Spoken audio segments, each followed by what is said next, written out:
بسم الله الرحمن الرحيم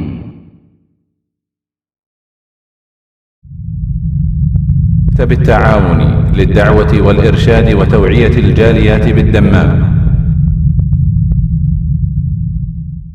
ومن حيث خرجت فول وجهك شطر المسجد الحرام وحيث ما كنتم فولوا وجوهكم شطره وإنه للحق من ربكم إنني أنا الله لا إله إلا أنا فاعبدني وأقم الصلاة لذكري إن الصلاة كانت على المؤمنين كتابا موقوتا. السلام عليكم ورحمة الله وبركاته. إن الحمد لله نحمده ونستعينه ونستغفره ونعوذ بالله من شرور أنفسنا ومن سيئات أعمالنا من يهده الله فلا مضل له ومن يضلله فلا هادي له وأشهد أن لا إله إلا الله وحده لا شريك له وأشهد أن محمدا عبده ورسوله صلى الله تعالى عليه وعلى آله وصحبه وسلم تسليما كثيرا. أما بعد فأعوذ بالله من الشيطان الرجيم. بسم الله الرحمن الرحيم. حافظوا على الصلوات والصلاة الوسطى وقوموا لله قانتين. মহান আল্লাহর সমস্ত প্রশংসা যে আল্লাহ পাক রব্বুল আলামিন আমাদের উপর 5 ওয়াক্ত সালাত ফরজ করেছেন। দরুদ ও সালাম নাযিল হোক প্রিয় নবী মুহাম্মদ সাল্লাল্লাহু আলাইহি সাল্লামের উপর, যিনি ইরশাদ করেছেন ওয়া জুইলাত কুররাতু আইনি ফিস সালাহ, আমার চক্ষু ঠান্ডা হয় নামাজে। যিনি ইরশাদ করেছেন আরেহনা বিহা ইয়া বেলাল, হে বেলাল নামাজ দিয়ে আমাকে শান্তি প্রদান করো। নামাজের আজান দিয়ে, সালাতের জন্য আজান দিয়ে আমাকে শান্তি প্রদান করো, এই বলেছেন নবী করিম সাল্লাল্লাহু আলাইহি সাল্লাম। প্রত্যেক মুসলিমের শান্তি হাসিল হয় এই নামাজের মাধ্যমে, সালাতের মাধ্যমে, যদি সত্যি সে মুসলিম হয়ে থাকে। এই নামাজের হেফাজত আমাদের মুসলিম জীবনে সর্বপ্রথম কাজ। মুসলিম জীবনে এই জন্য বললাম যে মুসলিম হওয়ার জন্য প্রথম তাওহীদ শর্ত। আমাদের যখন তাওহীদ রয়েছে, আল্লাহর একত্বে বিশ্বাস রয়েছে, তখন আমাদের প্রথম কাজ হচ্ছে 5 ওয়াক্ত সালাত সর্বদা কায়েম করা, সব সময় কায়েম করা, রমজানে হোক আর রমজান ছাড়া অন্য কোনো মাসে হোক, সুখে হোক অথবা শোকে হোক, সংকটের সময় হোক আর সচ্ছলতার সময় হোক, আরামের সময় হোক আর ক্লান্তির সময় হোক, আল্লাহ পাক যতক্ষণ আমাদের জ্ঞান রেখেছেন ততক্ষণ পর্যন্ত আমাদের উপর 5 ওয়াক্ত সালাত ফরজ। এই 5 ওয়াক্ত সালাত নামাজের এত গুরুত্ব, আল্লাহ পাক কোরআনে কারীমে 5 ওয়াক্ত নামাজের হেফাজত করতে বলেছেন। শুধু নামাজ পড়ার কথা বলা হয়নি, বলা হয়েছে নামাজের হেফাজত করো, সুরক্ষা করো। এই নামাজকে আল্লাহ পাক রব্বুল আলামিন কায়েম করতে বলেছেন। দয়া করে মোবাইলগুলি বন্ধ করে দেন, আল্লাহ ইসলাহ করেন। নামাজ কায়েম করতে বলা হয়েছে এবং নামাজের হেফাজত করতে বলা হয়েছে। আজকে সময় কম রয়েছে, সুতরাং এই একটি বিষয়, কেমন করে আপনি নামাজের হেফাজত করবেন অথবা আরেক ভাষায় কেমন করে নামাজ কায়েম করবেন, এর কয়েকটি দিক নিয়ে আলোচনা করব। বেশ কিছুদিন থেকে এই ওয়াদা করেছিলাম, বিশেষ করে রমজান ইফতার ক্যাম্পে অনেক ভাই যারা নতুন নতুন আসে তাদের সাথেও আমার ওয়াদা ছিল যে নামাজ কেমন করে কায়েম হয়, কেমন করে নামাজের হেফাজত হয়, এই বিষয়টি আলোচনার প্রয়োজন রয়েছে, যাতে করে আমরা যারা নামাজি তারাও নামাজের হেফাজত করি, নামাজ যাতে করে আমরা কায়েম করি। নিজেকে হয়তো নামাজি ভাবছি অথচ নামাজ এখনও কায়েম করতে পারি না। নিজেকে নামাজি মনে করছি, কিন্তু এখনও নামাজের আল্লাহ পাক যেভাবে হেফাজত করতে বলেছেন সেভাবে হেফাজত করি না। সুতরাং নামাজের এই হেফাজতের বিষয়টি, নামাজ কায়েম করার বিষয়টি যদি আলোচনায় এসে যায়, তাহলে যারা নামাজি ভাই তাদেরও উপকার হবে যে আমরা নামাজের হেফাজত করব, নামাজ সুষ্ঠুভাবে কায়েম করব, প্রতিষ্ঠিত করব। আর নামাজ কায়েম করাই হচ্ছে দিন কায়েম করা। বরং প্রথম দিন কায়েম করা হচ্ছে তাওহীদের পরে নামাজ কায়েম করা। দিন কায়েম মানে ওই অর্থ নয় যে অর্থ আজকাল এক শ্রেণীর রাজনীতিবিদরা ধর্মের নামে আলোচনা করে থাকে। দিন কায়েম মানেই গদি দখল করো, ক্ষমতা হাতে নাও, না, এই অর্থ নয়। কোরআন হাদিসের ভাষায় এই অর্থ কোথাও উদ্দেশ্য করা হয়নি।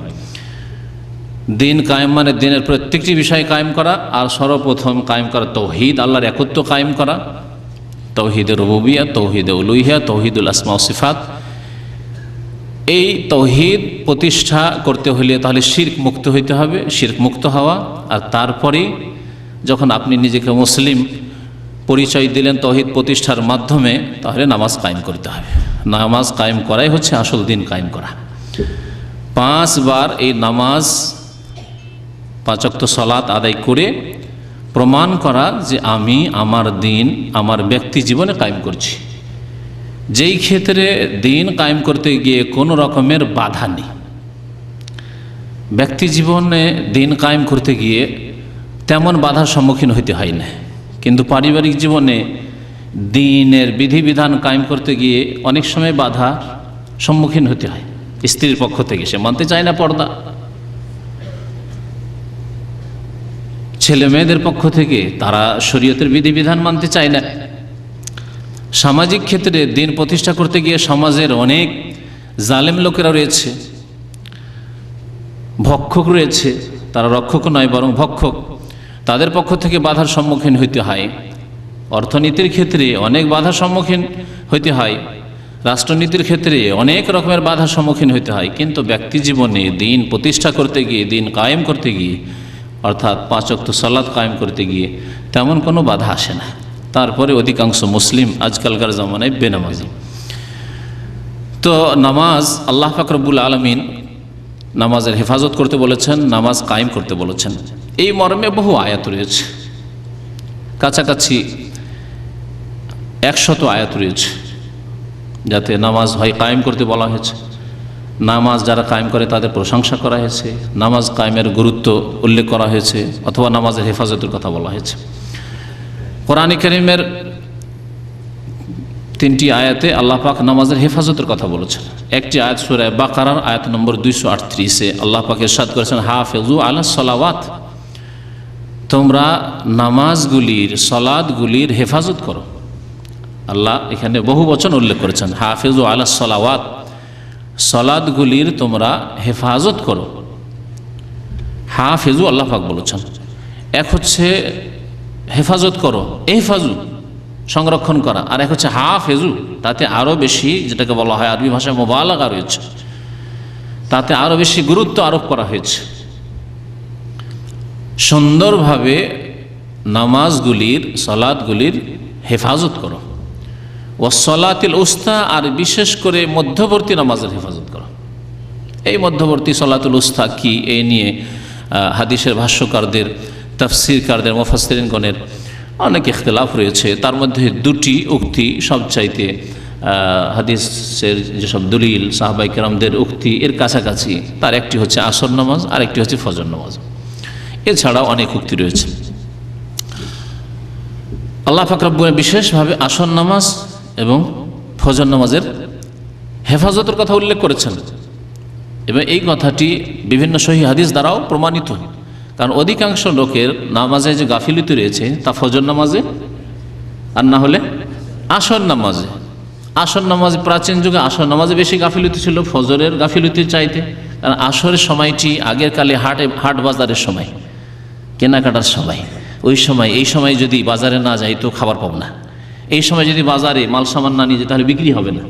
তাহলে যারা বিক্রেতা তারাও ওই সময় ব্যস্ত, যারা ক্রেতা তারাও ব্যস্ত। সেই জন্য আসর নামাজের গুরুত্ব দেওয়া হয়েছে। গ্রাম অঞ্চলে যেসব হাট লাগে দেখেছেন, গরুর হাটে কুরবানির এই সুন্নত নিয়ে ব্যস্ত, কিন্তু আসর নামাজ পড়ে না।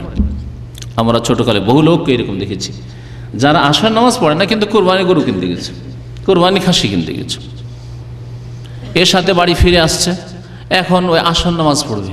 যদি নামাজিও হয় তো আসর নামাজ পড়বে। আল্লাহ পাক এইরকম নামাজ কবুল করবেন না। একটি মশলা শুনে রাখেন, কারণ আমাদের দেশে কাজা যে কোনো কারণে এমনি কাজা ছেড়ে দিল, বিলম্ব করে দিল, কোনো কাজে ব্যস্ত থাকলো, আর 4-5 ওয়াক্ত কাজা করছে। বহু অফিসারদেরকে দেখা যায়, সরকারি অফিস আদালতে চাকরি করে, আমি এরকম বেশ কিছু অফিসারদের আমার জীবনে পেয়েছি, যারা একসাথে 4-5 ওয়াক্ত নামাজ কাজা করছে। সারাদিন অফিসে নামাজ পড়েনি, অফিস ব্যস্ততায় থাকে, অথবা অফিসে নামাজ পড়বো, সব বেনামাজির পাল, তো এখানে আর কোথায় নামাজ পড়বো, বাড়িতে ফিরে আসে নিজে বেশ নামাজি, কিন্তু আসল নামাজি নয়, দেশীয় নামাজি। জোহর পড়লো, আসর পড়লো, মাগরিব পড়লো, এশা পড়লো, 4 ওয়াক্ত একসাথে কাজা করে দেখেছি এরকম বেশ কিছু অফিসারকে। এইরকম নামাজ আল্লাহ পাক কবুল করবেন না, আমাদের প্রত্যেকের জেনে রাখা উচিত।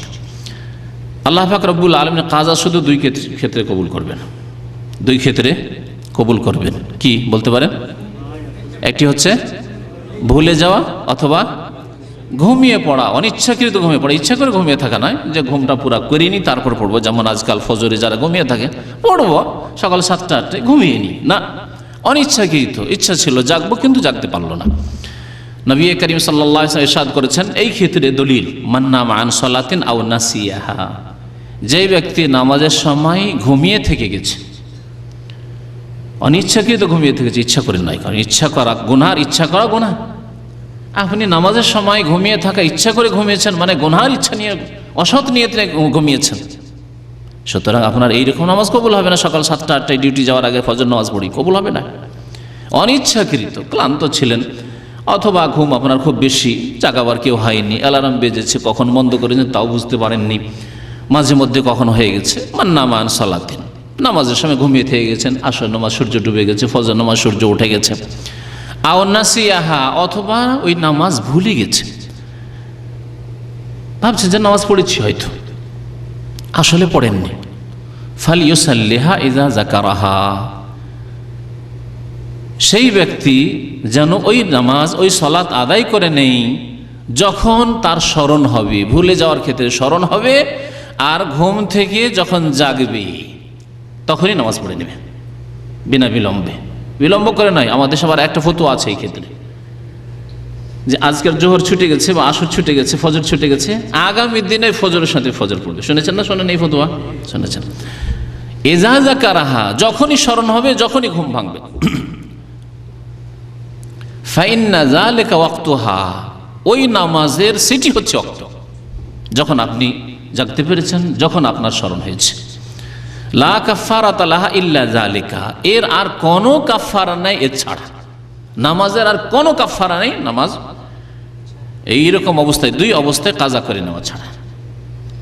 লিআন্না আল্লাহ তাআলা ইয়াকুল, নবী করিম সাল্লাল্লাহু আলাইহি ওয়াসাল্লাম ইরশাদ করেছেন, কারণ আল্লাহ পাক ইরশাদ করেছেন সূরা তাহায়, আকিমিস সালাতা লিযিকরি, আমার স্মরণের উদ্দেশ্যে সালাত কায়েম করো। আকিমিস সালাত, আল্লাহ কায়েম করতে বলেছেন, আকিমিস সালাতা লিযিকরি, আমার স্মরণের উদ্দেশ্যে নামাজ কায়েম করো। লিযিকরির যারা আরবি ভাষাবিদ, নাহু সারফ গ্রামারবিদ, তারা আরেকটি তাফসীর করেছেন, লামটা সময়ের ক্ষেত্রে ব্যবহার হয়, লাম শব্দটি হারফে জার সময়ের ক্ষেত্রে ব্যবহার হয়। যেমন আল্লাহ পাক বলেছে ফাতাল্লিকুহুন্না লিইদ্দাতিহিন্না, তোমরা নারীদেরকে তালাক দাও তাদের ইদ্যতের, এখানে জন্য নয়, তাদের ইদ্যতের সময়, অর্থাৎ তোহরে, তাহারত অবস্থায় তালাক দাও, এমন পবিত্রতায় সুন্নতি তালাক, যে পবিত্রতায় তোমার সাথে মিলন হয়নি, হাইজ থেকে পবিত্র হয়েছে তারপরেই তালাক দাও, যাতে করে এই সম্ভাবনা না থাকে যে আবার পেটে বাচ্চা চলে আসলো নাকি। তো লিইদ্দাতিহিন্না আল্লাহ বলেছেন লাম, মানে তাহলে এখানে সময় বোঝানো হয়েছে। ঠিক তেমনি আকিমিস সালাতা লিযিকরি, এখানেও লাম হয়েছে, এর মানে হচ্ছে যে আকিমিস সালাতা লিওয়াক্তি যিকরি, যখন আমার স্মরণ হবে তখনই নামাজ পড়ো। ঘুম ভেঙেছে, স্মরণ হয়েছে, আরে নামাজ তো পড়িনি, আল্লাহ পাকের হক বাকি আছে, তখনই নামাজ পড়ো। ভুলে গেছিলেন জোহর নামাজ, আসর নামাজ, আরে ভাবছিলেন পড়ে নিচ্ছে, না তো নামাজ তো আজকে পড়িনি, যখনই স্মরণ হয়েছে তখনই নামাজ আদায় করো। নামাজের হেফাজত করার কথা আল্লাহ বলেছেন এবং নামাজ কায়েম করার কথা বলেছেন। এর বিপরীত আল্লাহ পাক সতর্ক করেছেন নামাজ কি করা থেকে?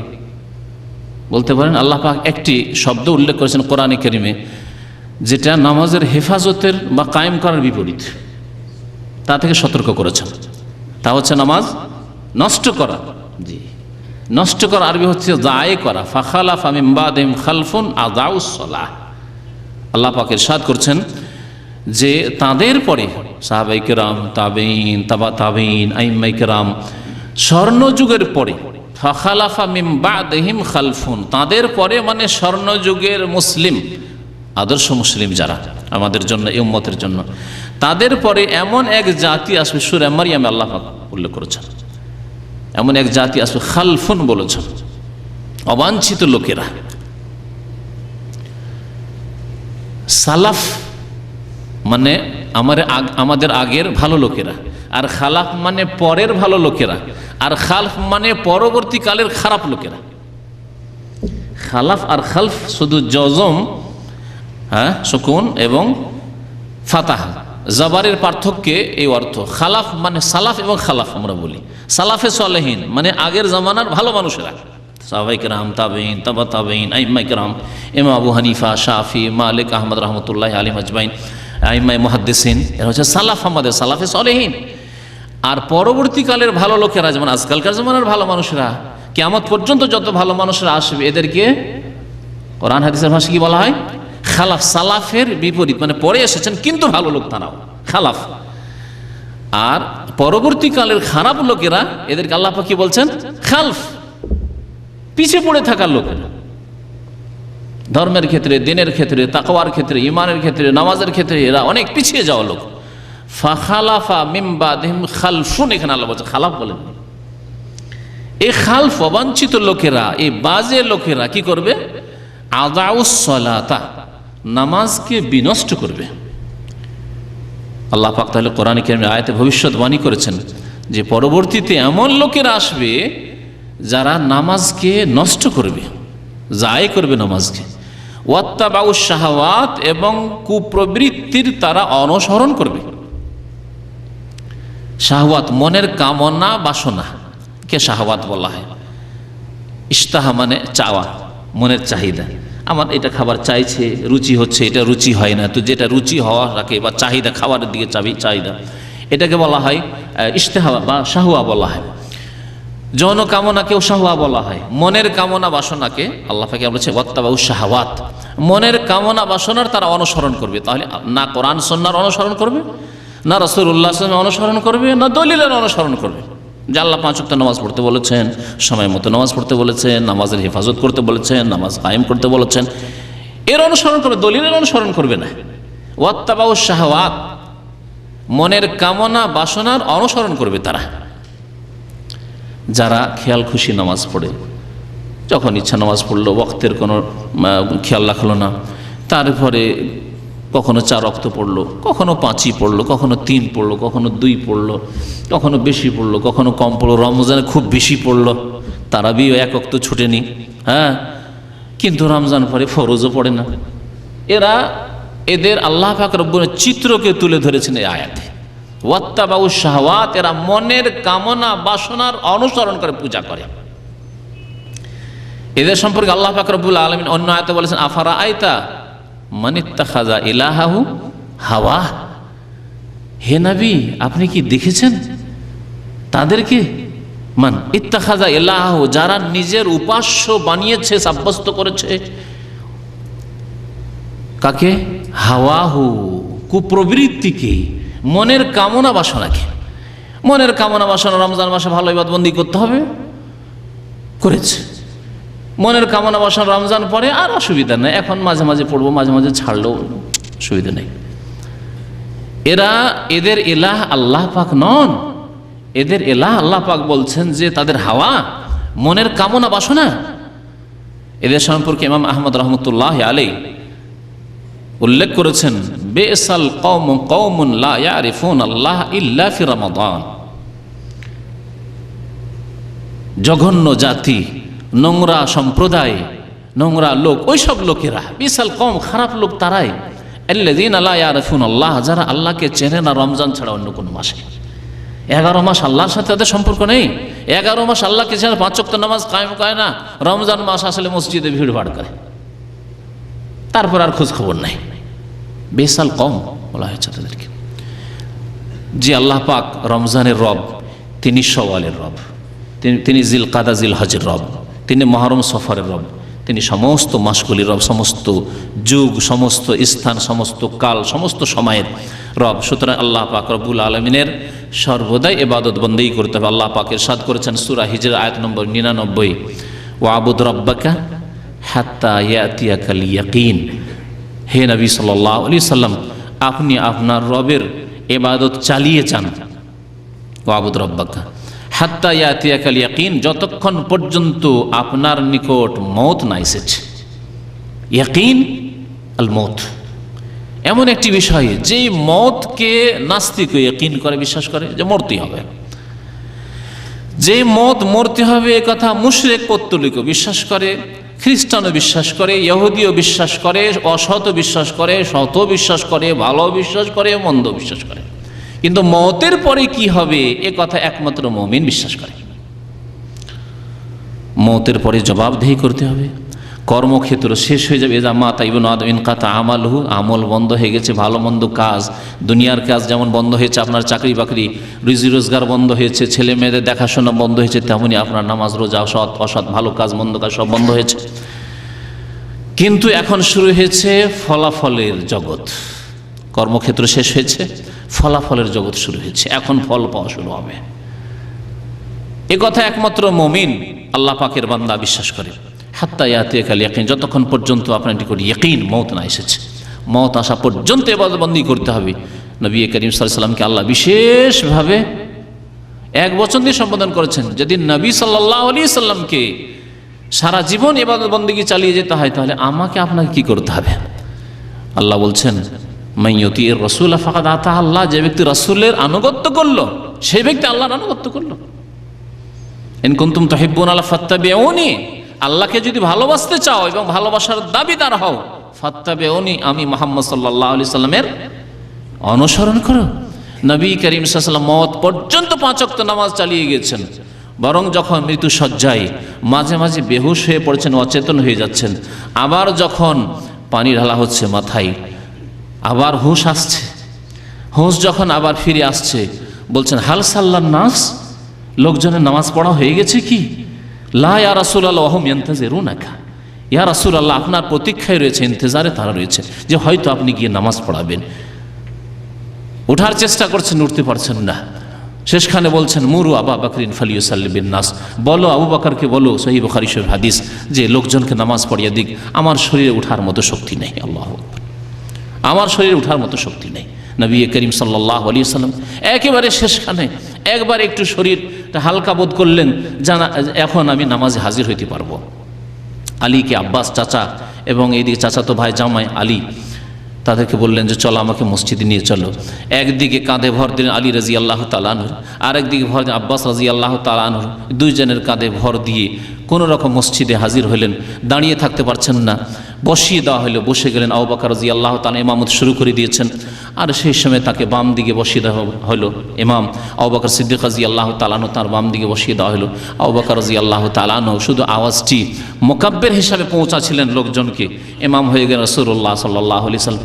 শেষ নামাজ রাসূলুল্লাহ সাল্লাল্লাহু আলাইহি সাল্লাম, চলতে পারছেন না, অচল অবস্থা, বসে বসে আওয়াজ পৌঁছাতে পারছেন না মুক্তাদিদেরকে, সেই সময়ও নামাজ আদায় করেছেন। আর আজকে যদি আমাদের চরিত্র এরকম হয় যে আমরা রমজানে শুধু নামাজ পড়ব, আল্লাহ পাক কবুল করবেন না। বরং রমজানে নামাজ পড়া আর তারপরে নামাজ ছেড়ে দেওয়া, যদি এক ওয়াক্তই ছেড়ে দেওয়া হোক না কেন, আমি বলছি না যে 5 ওয়াক্ত ছেড়ে দেওয়া, 5 ওয়াক্ত ছাড়লে যা হবে তা তো স্পষ্টই, কিন্তু আরও স্পষ্ট করে দিচ্ছি 5 ওয়াক্ত কেউ ছাড়লো না। রমজানে 5 ওয়াক্ত ফজরও পড়তো সাহারি খেয়ে, আর রমজান পরে 4 ওয়াক্ত পড়ে ফজর পড়ে না, তার কথা শোনেন, সেই ব্যক্তি নামাজ নষ্ট করল এবং মনের কামনা বাসনা কুপ্রবৃত্তির অত্যাবাউ শাহওয়াত অনুসরণ করল। আল্লাহ পাক এরকম নামাজ কবুল করবেন না। নামাজের যদি হেফাজত করতে হয়, তাহলে নামাজ যেইভাবে আল্লাহ পাক ফরজ করেছেন আদায় করতে হবে। আল্লাহ পাক বলছেন তাদের সম্পর্কে যারা নামাজ নষ্ট করে, ফাসাউফা ইয়ালকাউনা গাইয়া, ফাসাউফা ইয়ালকাউনা গাইয়া, তারা শীঘ্রই গাই নামক জাহান্নামে পৌঁছিবে। গাই জাহান্নামের একটি স্তরের নাম, কেউ কেউ বলেছেন, কোন কোন তাফসীরকার।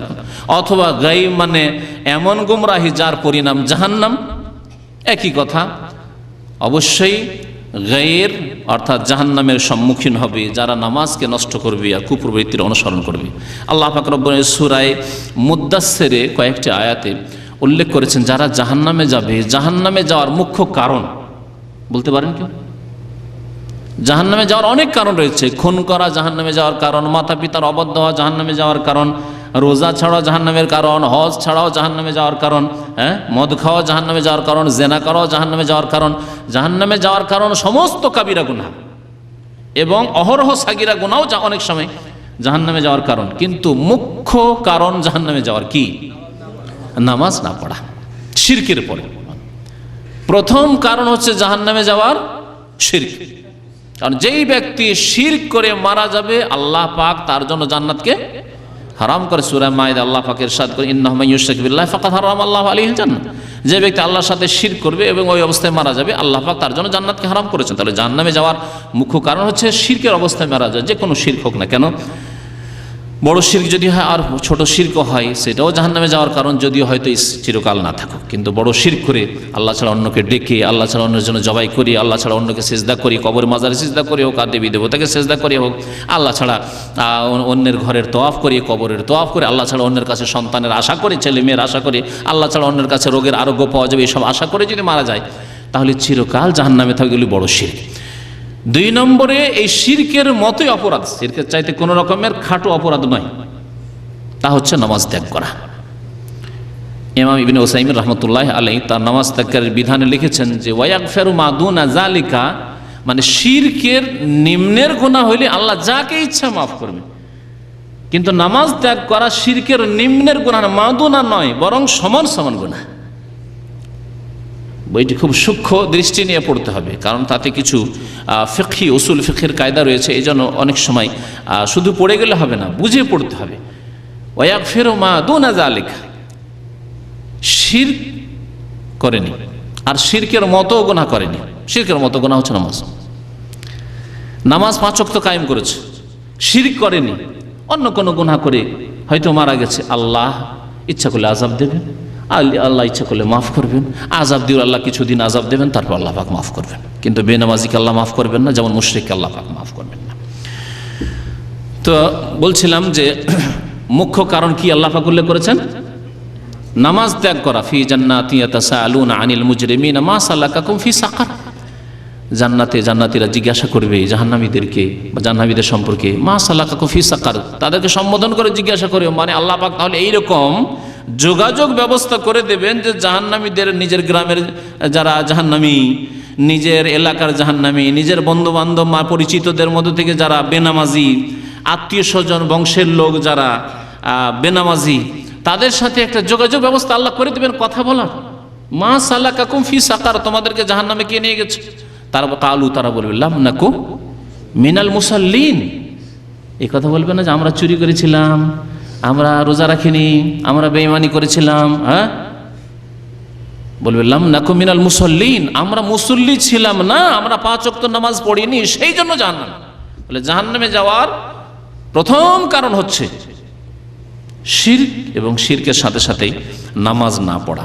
আল্লাহ পাক যেন আমাদেরকে 5 ওয়াক্ত নামাজ কায়েম করার তৌফিক দান করেন। নামাজের হেফাজতের প্রথম দিক এখন শুরু করি।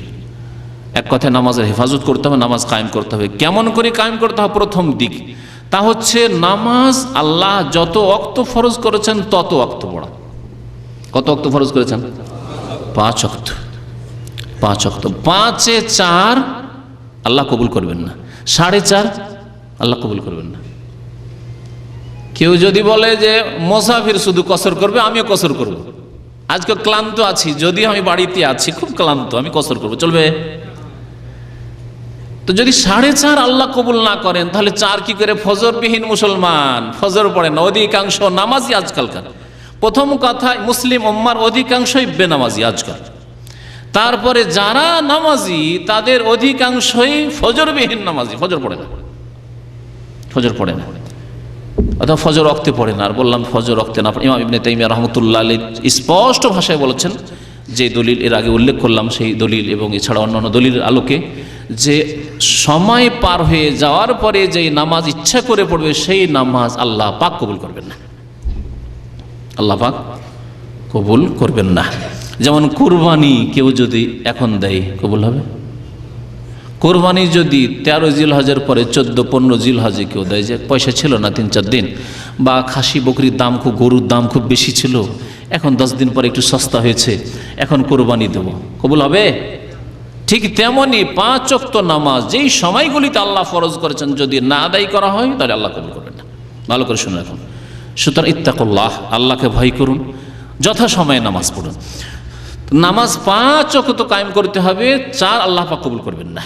নতুন মুসলমান নবী সাল্লাল্লাহু আলাইহি ওয়াসাল্লামের সামনে মুসলমান হওয়ার পর একাধিক রিওয়ায়াত রয়েছে, হাদিস রয়েছে। জিজ্ঞাসা করছেন, একটি হাদিস শুধু আপনাদেরকে শোনাই। আন ইবনে আব্বাস রাদিয়াল্লাহু তাআলা আনহুমা আন্না রাসূলুল্লাহ সাল্লাল্লাহু আলাইহি ওয়াসাল্লাম বাসা মাযান ইলাল ইয়ামান, মুআয রাদিয়াল্লাহু তাআলা আনহুকে ইয়ামান দেশে যখন পাঠালেন গভর্নর করে, ইয়ামান দেশের শাসক রূপে। কালা ইন্নাকা তাকদুমু আলা কওমিন আহলি কিতাব, কোন রিওয়ায়াতে ইন্নাকা তাতি কওমান আহলা কিতাব, তুমি এমন এক জাতির কাছে যাচ্ছ যেই জাতি আহলি কিতাব, সেখানে ইহুদিরা বসবাস করত। ফালিয়াকুন আউয়ালা মা তাদউহুম ইলাইহি ইবাদাতুল্লাহ, বা ফালিয়াকুন আউয়ালা মা তাদউহুম ইলাইহি শাহাদাতু আল্লা ইলাহা ইল্লাল্লাহ। বিভিন্ন রিওয়ায়াত রয়েছে আল্লাহর একমাত্র ইবাদত বন্দেগীর দিকে দাওয়াত দেবে। অন্য রিওয়ায়াত রয়েছে একমাত্র কালিমা লা ইলাহা ইল্লাল্লাহ, আল্লাহ ছাড়া কেউ সত্য মাবুদ নেই, এই কথার দিকে দাওয়াত দেবে, তাওহীদের দিকে দাওয়াত দেবে। ফাইজা আরাফু যালিকা বা ফাইনহুম আতাউকা লিযালিকা, যখন এই কথা মেনে নেবে, ফাআখবিরহুম, তাদেরকে জানিয়ে দিও যে আন্নাল্লাহ কাদ ফারাজা আলাইহিম খামসা সালাওয়াতিন ফি কুল্লি ইয়াউমিন ওয়া লাইলা, তাদেরকে জানিয়ে দেবে যে আল্লাহ পাক নামাজ ফরজ করেছেন কত ওয়াক্ত? খামসা সালাওয়াত, 5 ওয়াক্ত নামাজ ফরজ করেছেন প্রত্যেক দিন এবং রাতে। কত রাকাত ফরজ? 17 রাকাত। আচ্ছা, আমাদের দেশি যারা এক শ্রেণীর নামাজি রয়েছে, যারা এর সাথে 17 পড়ে, সে আমি তো এর সাথে 17 পড়ে নিলাম, ব্যাস জোহর আসর যদি না পড়ে, ফজর না পড়ে, চলবে না? চলবে না। 17 তো পড়লো, হ্যাঁ, 17 ফরজ আদায় করতে হবে এবং নিজ নিজ সময় আদায় করতে হবে। জোহর 4, হ্যাঁ, আসর 4, মাগরিব 3, এশা 4, ফজর 2, এইভাবে 17 আদায় করতে হবে। এটা হচ্ছে সর্বনিম্ন পাস করার জন্য 5 মার্ক। কামাল পড়েছেন, হ্যাঁ, কত মার্কে পাস? হ্যাঁ, 33-এর 33 পেতে হলে এই 17 রাকাত 5 ওয়াক্ত নামাজ আদায় করতে হবে, ফরজ 33 পেতে হলে। কোন ছাত্র যদি মধ্যম শ্রেণীর ছাত্র হয়, চলার মতো ছাত্র, 33-এর আশা করে কি না? কমপক্ষে চাই যে 50, 60, 70 পায়, তাহলে সুন্নাত রাতেও 12 রাকাত আদায় করতে হবে। ভেতরে 1 রাকাত, 3 রাকাত, 5 রাকাত, 7 রাকাত যা করেন সর্বনিম্ন 1 আদায় করতে হবে, হ্যাঁ। তারপরে যদি বলেন যে না, আমি একবার ডিস্টিংশন চাই, মুমতাজ চাই, আমি এক্সিলেন্ট হতে চাই, চমৎকার আমার রেজাল্ট করতে চাই, ফার্স্ট ডিভিশন, একবারে লেটার মার্ক পেতে চাই, তাহলে আরও ইবাদত বন্দেগী রয়েছে, কিয়ামুল লাইল, রাতের নামাজ রয়েছে। এই হলো একটি হাদিস যেখানে নবী সাল্লাল্লাহু আলাইহি ওয়াসাল্লাম বলেছেন খামসুস সালাওয়াত। আর একটি বেদুইন নতুন মুসলমান হচ্ছে, সহিহ বুখারী রিওয়ায়াত, এসে বলছে যে আখবিরনি, আল্লাহর নবীকে কেমন করে ডাকতে হবে তাও জানে না, কিন্তু বেনামাজি তারা ছিল না। আর আমরা এত সভ্য কিন্তু বেনামাজি। আমাদের জামানার লোক কথাবার্তায় কত যে চাকচিক্যতা, কত সভ্য, কিন্তু বেনামাজি। আমাদের চাইতে ওই বেদুইন অনেক ভালো ছিল।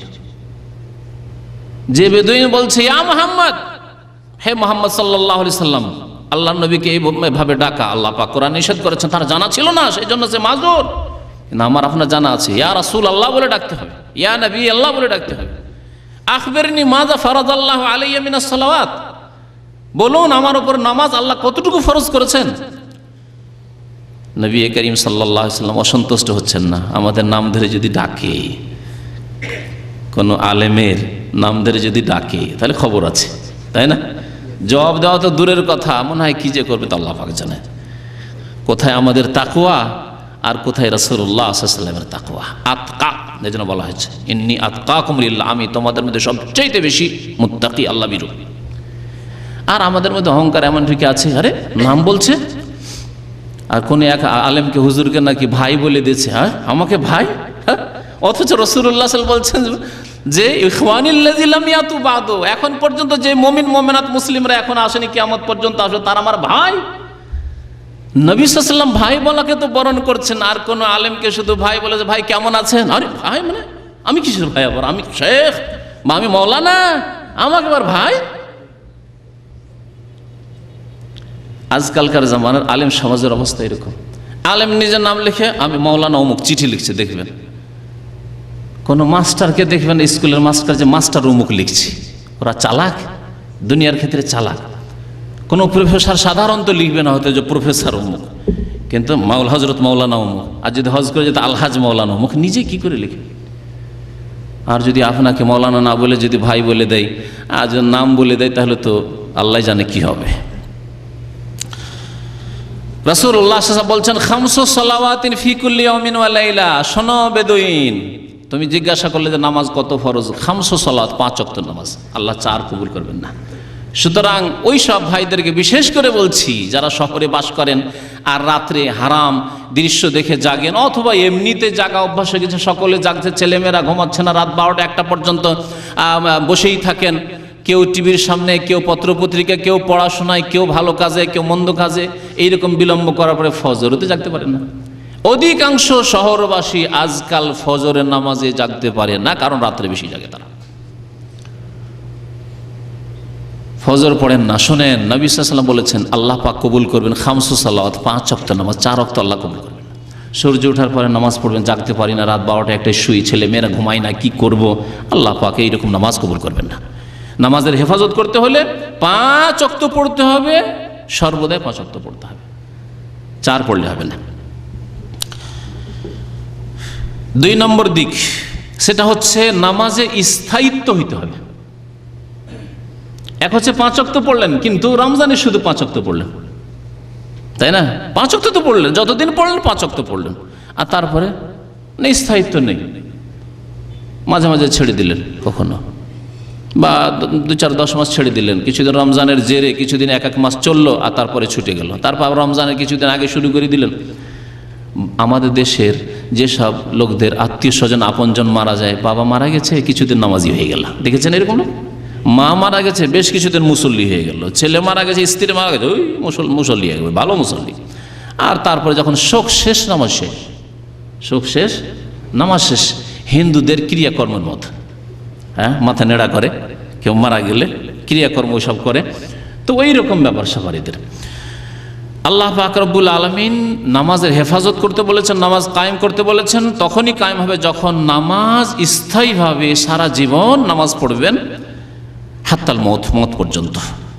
যেমন আয়াত আপনাদের সামনে উল্লেখ করলাম, ওয়াবুদ রাব্বাকা হাত্তা ইয়াতিয়াকাল ইয়াকিন। আরেকটি দিক, তা হচ্ছে নামাজ আদায় করতে হবে পুরুষদেরকে মসজিদে বা জামাত, পুরুষদেরকে নামাজ আদায় করতে হবে জামাত সহকারে এবং মসজিদে। তা জামাত বাড়িতে করলে হবে না, জামাতই করছেন হয়তো, কিন্তু বাড়িতে এইরকম করলে হবে না। ছেলে মেয়ে নিয়ে ভাবছেন মসজিদ যাবো, থাক বাড়িতে নামাজ পড়ি, এইরকম অভ্যাস করলে হবে না। তাহলে জামাত করতে হবে। হ্যাঁ, স্বামী স্ত্রী জামাত, আজকালকার অনেকে নতুন নতুন বিয়ে করা লোকেরা এরকম মাসলা খুব জিজ্ঞাসা করে, আমার স্ত্রীকে নিয়ে নামাজ পড়ো, আমি কেমন করে নামাজ পড়বো? আমি জিজ্ঞাসা করি, আপনি আপনার স্ত্রীকে, আপনার স্ত্রীর না হয় জামাত নিয়ে ঘরে পড়বে, আপনি কোথায়, আপনি কি মহিলা নাকি ঘরে নামাজ পড়বেন যে জামাত করে স্ত্রীকে নিয়ে? আর এত সৎ মানুষ তো মনে হয় না যে তাহাজ্জুদ পড়বেন জামাত করে, তবে যদি ঠিক আছে তাহাজ্জুদ পড়েন তো জামাত করেন, অসুবিধা নেই। কিন্তু ফরজ নামাজ আপনাকে মসজিদে গিয়ে পড়তে হবে, যদি শরীয়তের কোনো ওজর না থাকে। শরীয়তের ওজর এমন ব্যাধি যে মসজিদে গেলে আপনার জন্য বড় কষ্ট হয়ে যাচ্ছে, অথবা এমন ভয় যাতে আপনার প্রাণনাশের ভয় আছে, শত্রুর আক্রমণের ভয় আছে মসজিদে গেলে, ইত্যাদি ইত্যাদি। আর শরীয়তের ওজর এই নয় যে এখন আধা ঘন্টা লেগে যাবে, তাড়াতাড়ি নামাজটা পড়ে শুয়ে যায়। অনেক নামাজিদের অবস্থা এরকম শুনেছি যে নামাজ পড়তে কেন যায় না, কারণ আজানের পর এখন ফজরে 25 মিনিট আধা ঘন্টা, সৌদি আরবে আধা ঘন্টা ইন্তজার করবো, আজানের সাথে সাথে নামাজটা পড়ে শুয়ে যায়। বা নামাজটা পড়লাম সূর্য ওঠার আগে পড়লাম, কিন্তু জামাত শেষ হওয়ার পরে উঠলাম, আধা ঘন্টা 1 ঘন্টা পরে উঠলাম, ওঠার পরে নামাজ পড়ি না, নামাজের তাহলে আপনি হেফাজত করলেন না। নামাজ বা জামাত পড়তে হবে এবং মসজিদে গিয়ে আদায় করতে হবে পুরুষদেরকে। আল্লাহ পাক রব্বুল সূরা বাকারা আয়াত নম্বর 43 ইরশাদ করেছেন, ওয়া আকিমুস সালাতা ওয়া আতুজ যাকাতা ওয়ারকাউ মা'র রাকিন। নামাজ কায়েম করো, আল্লাহ বলছেন ওয়া আকিমুস সালাহ, সালাত কায়েম করো, ওয়াতুজ যাকাত, যাকাত প্রদান করো, ওয়ারকাউ মা'আর রাকিঈন, তাফসীরকারগণ বলছেন সাল্লু মা'আল মুসাল্লিন, রুকুকারীদের সাথে রুকু করো, মানে নামাজীদের সাথে হয়ে নামাজ পড়ো। হে পুরুষ, তোমরা নামাজীদের সাথে মসজিদে হাজির হও আর মসজিদে হাজির হয়ে নামাজ পড়ো। মসজিদে যদি নামাজ না পড়া হয় তাহলে নামাজ কায়েম হবে না। কেমন? কোন গ্রামে প্রত্যেকে নামাজ পড়ে কিন্তু নিজ নিজ বাড়িতে, সেই গ্রামে কি বোঝা যাবে যে এই গ্রামের লোক মুসলমান না হিন্দু, খ্রিস্টান না ইহুদি? বোঝা যাবে? বোঝা যাবে না। তা নামাজ কায়েম করার উদ্দেশ্য শুধু এই নয় যে নামাজটা শুধু কায়েম করলেন, নামাজ পড়লেন, বরং নামাজ প্রকাশ করতে হবে। হ্যাঁ, মুসলিম গ্রাম, ইসলামিক সমাজ, ইসলামিক পরিবার, এই গ্রামের লোক আজান দেয়, একামত হয়, নামাজের চর্চা হয়, নামাজের জন্য স্মরণ করিয়ে দেওয়া হয়, গাফিলতি দূর হয়, গাফেলদের আর নামাজের তারাও আসে বা জামাত নামাজ পড়তে হবে। তাহলে এই জন্য যে কোনো গ্রামে নবী করিম সাল্লাল্লাহু আলাইহি ওয়াসাল্লাম ইরশাদ করেছেন, মা মিন কারিয়াতিন ওয়ালা বাদউইন, যে কোনো গ্রাম অথবা বেদুইন অঞ্চল যেখানে 2-4 জন বাস করে, লা তুকামু ফিহা সালাতু, সেখানে যদি নামাজ কায়েম না করা হয়, জামাত কায়েম না করা হয়, জামাতে নামাজ না পড়া হয়, ইল্লা কাদ ইস্তাহওয়াজা আলাইহিমুশ শাইতান, তাহলে তাদের ওপর শয়তান ছেয়ে যায়। ওই গ্রামের ওপর, ওই বেদুইন এলাকার ওপর, ওই পল্লী গ্রামের ওপর, ওই শহরের ওপর শয়তান ছেয়ে যায়। তাহলে যে কোনো মহল্লায়, যে কোনো পাড়ায়, যে কোনো গ্রামে, যে কোনো অঞ্চলে যদি বা জামাত নামাজ না হয়, তাহলে তার উপর কি হয়ে যায়? ইস্তাহওয়াজা আলাইহিমুশ শাইতান, শয়তান জয়ী হয়ে যায় তাদের উপর। শয়তান তাদেরকে নিজের খপ্পরে নিয়ে নেয়। শয়তান যখন নিজের খপ্পরে নিয়ে নেয় তখন যা ইচ্ছা তাই করে তাদের সাথে, যে কোনোভাবে গুমরাহ করে, তাদের দ্বারা সমস্ত রকমের পাপ করায়। ফালাইকুমিল জামা, তারপর নবী সাল্লাল্লাহু আলাইহি ওয়াসাল্লাম বলছেন, সুতরাং তোমরা জামাতে নামাজ পড়বে। ফাইন্নামা ইয়াকুলু যিব আল কাসিয়া, শেষখানে নবী সাল্লাল্লাহু আলাইহি ওয়াসাল্লাম উল্লেখ করেছেন ওই হাদিসের, কারণ নেকড়ে বাঘ কোন ছাগলকে, কোন বকরিকে খায় জানেন? হ্যাঁ, খোলা মাঠে 1-2টি বকরি পেলে আক্রমণ করে। নেকড়ে বাঘ বকরির পালের উপর, নেকড়ে বাঘ কিন্তু বুজদিল, বুজদিল বুঝেন মানে কাপুরুষ, বুজ মানে বকরি আসলে, আর দিল মানে বকরির অন্তর। বকরিকে একটু হেই করেন তো লাফ দিয়ে উঠবে। তো কাপুরুষকে এই জন্য উর্দুতে বুজদিল বলে, মানে বকরির মতো অন্তর, ছাগলের মতো অন্তর, এত ভয়ে ভীত।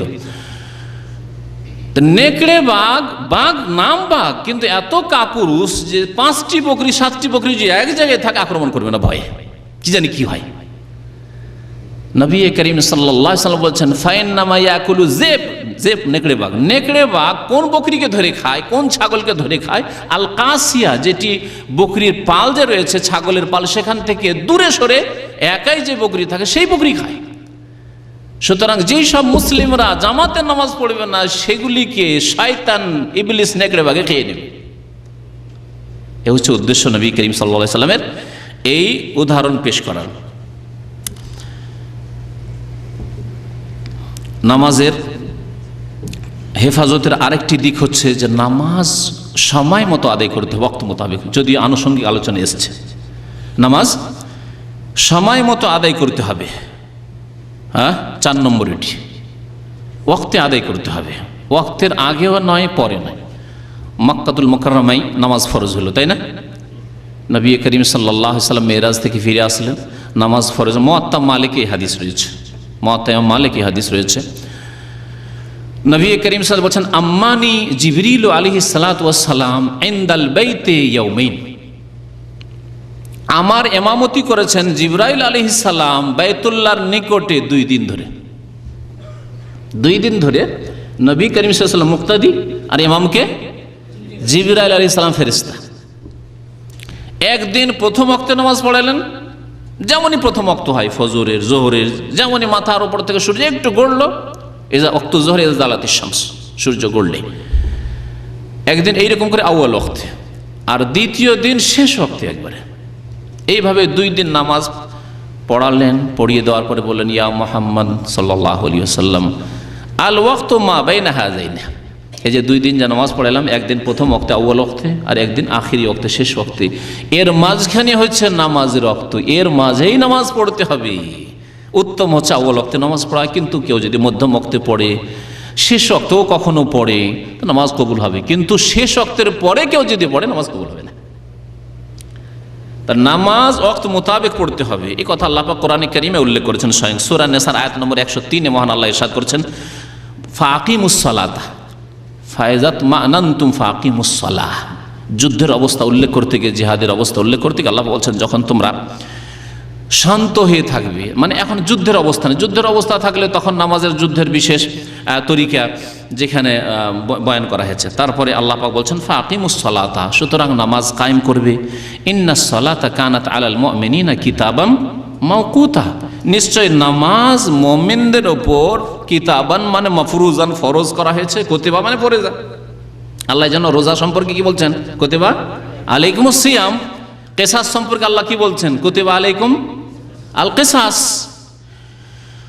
তো আল্লাহ পাক বলছেন ইন্না সালাতা কানাত আলাল মুমিন, নিশ্চয় নামাজ সালাত মুমিনদের উপর কিতাবান ফরজ করা হয়েছে, মাওকুতা ওয়াক্ত মোতাক। মাওকুত ওয়াক্ত থেকে ইসম মাফউল সেগা মাফউলুন, কিতাবান মাওকুতা মানে মাফরুজান আলা ওয়াক্তিহা, সময় মতো ফরজ করা হয়েছে। জোহরের নির্দিষ্ট সময় আছে, সেই নামাজে পড়তে, সেই সময় পড়তে হবে নামাজ। আসরের নির্দিষ্ট সময় আছে, আসরের নামাজ পড়বেন। মাগরিবের 1 ঘন্টা আধা ঘন্টা আগে, এত বিলম্ব করে না। মাগরিবের নামাজ পড়বেন এশার সময়, এশার নামাজ পড়বেন রাত 12টার পরে, 11টার পরে, 11:30 পরে, বা রাত 2টো 3টায় না, ঘুমিয়ে গেলেন, তারপর ঘুম থেকে উঠে পড়ছেন, চলবে না। ফজর নামাজ পড়বেন সূর্য ওঠার পরে না। ইন্নাস সালাতা কানাত আলাল মুমিনিনা কিতাবাম মাওকুতা, নামাজ মুমিনদের উপর ফরজ করা হয়েছে মৌকুতা, সময় মোতাবেক, ওয়াক্তে ফরজ করা হয়েছে, সেই ওয়াক্তেই নামাজ পড়তে হবে। যে ওয়াক্তগুলি নবী করিম সাল্লাল্লাহু আলাইহি সাল্লামের জন্য জিবরিল আলাইহিস সালাম বয়ান করে দিয়েছেন এবং নবী করিম সাল্লাল্লাহু আলাইহি সাল্লাম উম্মতের জন্য বর্ণনা করে দিয়েছেন। 5 নম্বর দিক হচ্ছে নামাজের হেফাজতের বা নামাজ কায়েম করার, তা হচ্ছে খুশু খুজুর সাথে, বিনয় হয়ে, নিষ্ঠার সাথে, ইখলাসের সাথে, একগ্র চিত্তে নামাজ আদায় করা। আরবি ভাষায় খুশু এবং খুজু বলা হয়। খুশুর কথা আল্লাহ পাক কোরআনে কারীমের একাধিক আয়াতে উল্লেখ করেছেন। সূরা মুমিনুনের শুরুতে মুমিনদের বেশ কয়েকটি গুণ আল্লাহ পাক, ভালো গুণ উল্লেখ করেছেন। কাদ আফলাহাল মুমিনুন আল্লাযীনা হুম ফি সালাতিহিম খাশিউন। প্রথম গুণ, কয়েকটি গুণের প্রথম গুণ, প্রথম বৈশিষ্ট্য মুমিন, ওই মুমিন যারা সফলকাম হবে এবং যারা জান্নাতের ওয়ারিস হবে। আল্লাহ পাক শেষখানে বলছেন উলাইকা হুমুল ওয়ারিসুন আল্লাযীনা ইয়ারিসুনা আল ফিরদাউসা হুম ফিহা খালিদুন, যারা জান্নাতের ওয়ারিস হবে এবং তারা চিরকাল জান্নাতুল ফিরদাউসে অবস্থান করবে। জান্নাতুল ফিরদাউস যেটি হচ্ছে জান্নাতের সর্বোচ্চ স্থান। তো আল্লাহ পাক কি বলেছেন এখানে, শুধু নামাজ পড়ার কথা বলেননি। যেই মুমিনরা সফলকাম হবে, যেই মুমিনরা জান্নাতুল ফিরদাউস পাবে, তাদের কথাই কথা বলা হয়নি শুধু তারা নামাজ পড়ে। কি বলা হয়েছে, আল্লাযীনা ফি সালাতিহিম খাশুন, যারা নামাজে অত্যন্ত বিনয়ী, বিনয়ের সাথে নামাজ পড়ে, একগ্র চিত্তে মন লাগিয়ে নামাজ পড়ে। আমাদের অধিকাংশ মানুষের আল্লাহ পাক নামাজিদের আল্লাহ হেফাজত করে, আল্লাহ পাক মাফ করে, নামাজ পড়ি আর আমরা যারা হিসাব নিকাশ, টাকা পয়সার হিসাব থাকে, হিসাব করি, ধার খরচ কার কাছে পাবে ওগুলো মনে করি যে কার কাছে টাকা পয়সা পাওয়া যাবে, হ্যাঁ, কাকে দিতে হবে, কার কাছ থেকে নিতে হবে। আর যারা নতুন বিয়ে শাদী করেছেন, তো মুখ তো ওই ব্রেন তো আছে ওইখানে, হ্যাঁ, নামাজে শরীর আছে কিন্তু ব্রেন তো আছে দেশে। এইরকম নামাজ পড়লে কাজ হবে না। নামাজ খুশু খুজুর সাথে পড়তে হবে, বিনয়ী হয়ে নামাজ পড়তে হবে। কেমন নামাজ পড়তে হবে, এই খুশুর ব্যাখ্যা করেছেন রাসূলুল্লাহ সাল্লাল্লাহু আলাইহি ওয়াসাল্লাম। জিবরাইল আলাইহিস সালাম জিজ্ঞাসা করলেন, আখবিরনি আনিল ইহসান ইয়া রাসূলুল্লাহ, হে আল্লাহ রাসূল সাল্লাল্লাহু আলাইহি সাল্লাম, ইহসান সম্পর্কে বলুন তো, ইহসান কাকে বলা হয়? এই ইহসানের অপব্যাখ্যা করে গোমরাহ পথভ্রষ্টরা পথভ্রষ্ট হয়েছে, পীরপন্থীরা বিদআত ছড়িয়েছে। আর কোরআন এবং হাদিসের ব্যাখ্যা ইহসানে স্পষ্ট। নবী করিম সাল্লাল্লাহু আলাইহি ওয়াসাল্লাম ইরশাদ করেছেন, আনতা আবুদাল্লাহ। যখন জিজ্ঞাসা করলেন, জিবরাইল আলাইহিস সালাম ছাত্র হয়ে এসে বসে মসজিদ নববীতে জিজ্ঞাসা করছেন মানুষের রূপ ধরে, যে হাদিসে জিবরিল বলে খুব প্রসিদ্ধ হাদিস, 5টি প্রশ্ন করেছিলেন জিবরিল আলাইহিস সালাম। সে বড় হাদিসের দিকে যাচ্ছেন, একটি অংশ শুধু বলছে যে কেমন করে আপনি খুশুর সাথে বিনয় হয়ে নামাজ পড়বেন। প্রথম স্তর হচ্ছে আনতা আবুদাল্লাহ কান্নাকা তারাহ, আপনি আল্লাহ পাকের এমনভাবে ইবাদত করবেন যেন আল্লাহকে আপনি যেন দেখছেন। তাহলে আল্লাহকে দেখা যায় না, এই জন্য কান্না বলেছেন, তাসবিহ বলা হয়েছে, না হলে বলা হতো না। বিদআতপন্থীদের এই ধারণা যে এমন একটা স্তর আছে সেখানে আল্লাহ লয় হয়ে যায়, বিলীন হয়ে যায়, দেখতে পাওয়া যায়, সব গুমরাহি। তাহলে কান্নাকা যেন আপনি আল্লাহকে দেখছেন। আপনি যদি কোনো অন্যায় কাজ করা, ভুল কাজ করা অভ্যাস থাকে, বাবা মায়ের সামনে করতে পারবেন? হ্যাঁ, সামান্য যদি ভদ্র ছেলে হন তাহলে বিড়ি সিগারেটের বদ অভ্যাস যদি থাকে, মা বাবার সামনে পারবেন? শ্বশুরের সামনে পারবেন? শাশুড়ির সামনে ধরিয়ে দিলেন বিড়ি, অভদ্রগুলো পারবে, মনে কষ্ট নেবেন না, কিন্তু আসলে অভদ্র। হারাম খাওয়া একে, আর 2 নম্বর হচ্ছে বড়দের বেয়াদবি করা, এহতেরাম না করা, তো পারবেন না, তাই না? তাহলে আপনার বাবা মা শ্বশুর শাশুড়ি সবার রব, যিনি রব্বিন নাস, মালিকিন নাস, ইলাহিন নাস, হ্যাঁ, যে আল্লাহ পাক রব্বুল আলামিন, তার সামনে যদি এই চেতনা রাখেন, এই অনুভূতি যে আমি আল্লাহর সামনে যেন আল্লাহকে কি করছি, কান্নাকে দেখছি যেন, তাহলে কেমন অবস্থা আপনার হবে? আপনার দ্বারা গুনাহ হইতে পারে। শুধু নামাজের অবস্থা না, সারা জীবনটা এরকম। মুমিন বান্দার সারা জীবনটা ইবাদতি জিন্দেগি। সবসময় যদি আপনি এই চেতনা মনের মধ্যে বসিয়ে রাখেন যে আমি আল্লাহকে যেন দেখছি, তাহলে কখনো আপনার দ্বারা বেয়াদবি হরকত হবে না, গুনহার হরকত হবে না, গুনার জন্য কদম উঠবে না। আল্লাহকে সামনে পেয়ে ধরে নেন আপনি আল্লাহকে সামনে পেয়েছেন, কেমন আপনার নামাজ হইতো, কত সুন্দর। আপনি যদি আপনার নেতাকে সামনে পেয়ে যান, নেতার সামনে বসে আছেন, কথা বলতে হবে, যদি কথা বলতে ভালো না জানে, কি যে বলবো, কি বলতে কি বলি, ভুল না হয়ে যায়, কত যে ভয় করছেন আপনি। আর কেমন লেবাস পোশাক পরে যেতে হবে, কেমন হয়ে যেতে হবে, কত সুন্দর সেজে যেতে হবে, কত সুগন্ধির সাথে যেতে হবে, যাতে গন্ধ না পায় আমার বস, আমার কফিল, অথবা আমার মিনিস্টার, অথবা আমার এমপি ইত্যাদি। এগুলি আপনার খেয়াল আছে, কিন্তু এ সমস্ত লোকের মালিক, আপনার কফিলের মালিক, বসের মালিক, আপনার মিনিস্টারের মালিক, আপনার নেতার মালিক, সমস্তের মালিক আল্লাহ পাক রব্বুল আলামিন, তার সামনে হাজির হচ্ছেন। আর ময়লা কাপড়, নোংরা কাপড়, শরীরে বগলে গন্ধ, আর বগলের চুল কাটার তো ফুরসত নেই। এই অবস্থায় যদি আপনি হাজির হন, এটিকে আপনার খুশি হইল। তারপরে যে আল্লাহ পাকের কিতাব তেলাওয়াত করছে, সূরা ফাতিহা তেলাওয়াত করছেন, অর্থই বুঝেন না, সানা পাঠ করলেন, অর্থই বুঝেন না, আরও সূরা পড়ছেন, অর্থই বুঝে না, সুবহান রাব্বিয়াল আযীম কি বললাম অর্থই বুঝি না, সুবহান রাব্বিয়াল আলা অর্থই বুঝি না, আত্তাহিয়াতু লিল্লাহি ওয়াস সালাওয়াতু লিল্লাহি বলছি, কিন্তু কি বলছি লিল্লাহ কিছুই বুঝলাম না, আসসালামু আলাইকা আইয়ুহান নবী কিছুই বুঝলাম না, কিছুই আল্লাহুম্মা সাল্লি আলা মুহাম্মদ পড়লাম, কিছুই বুঝলাম না। এ কি আর খুশু?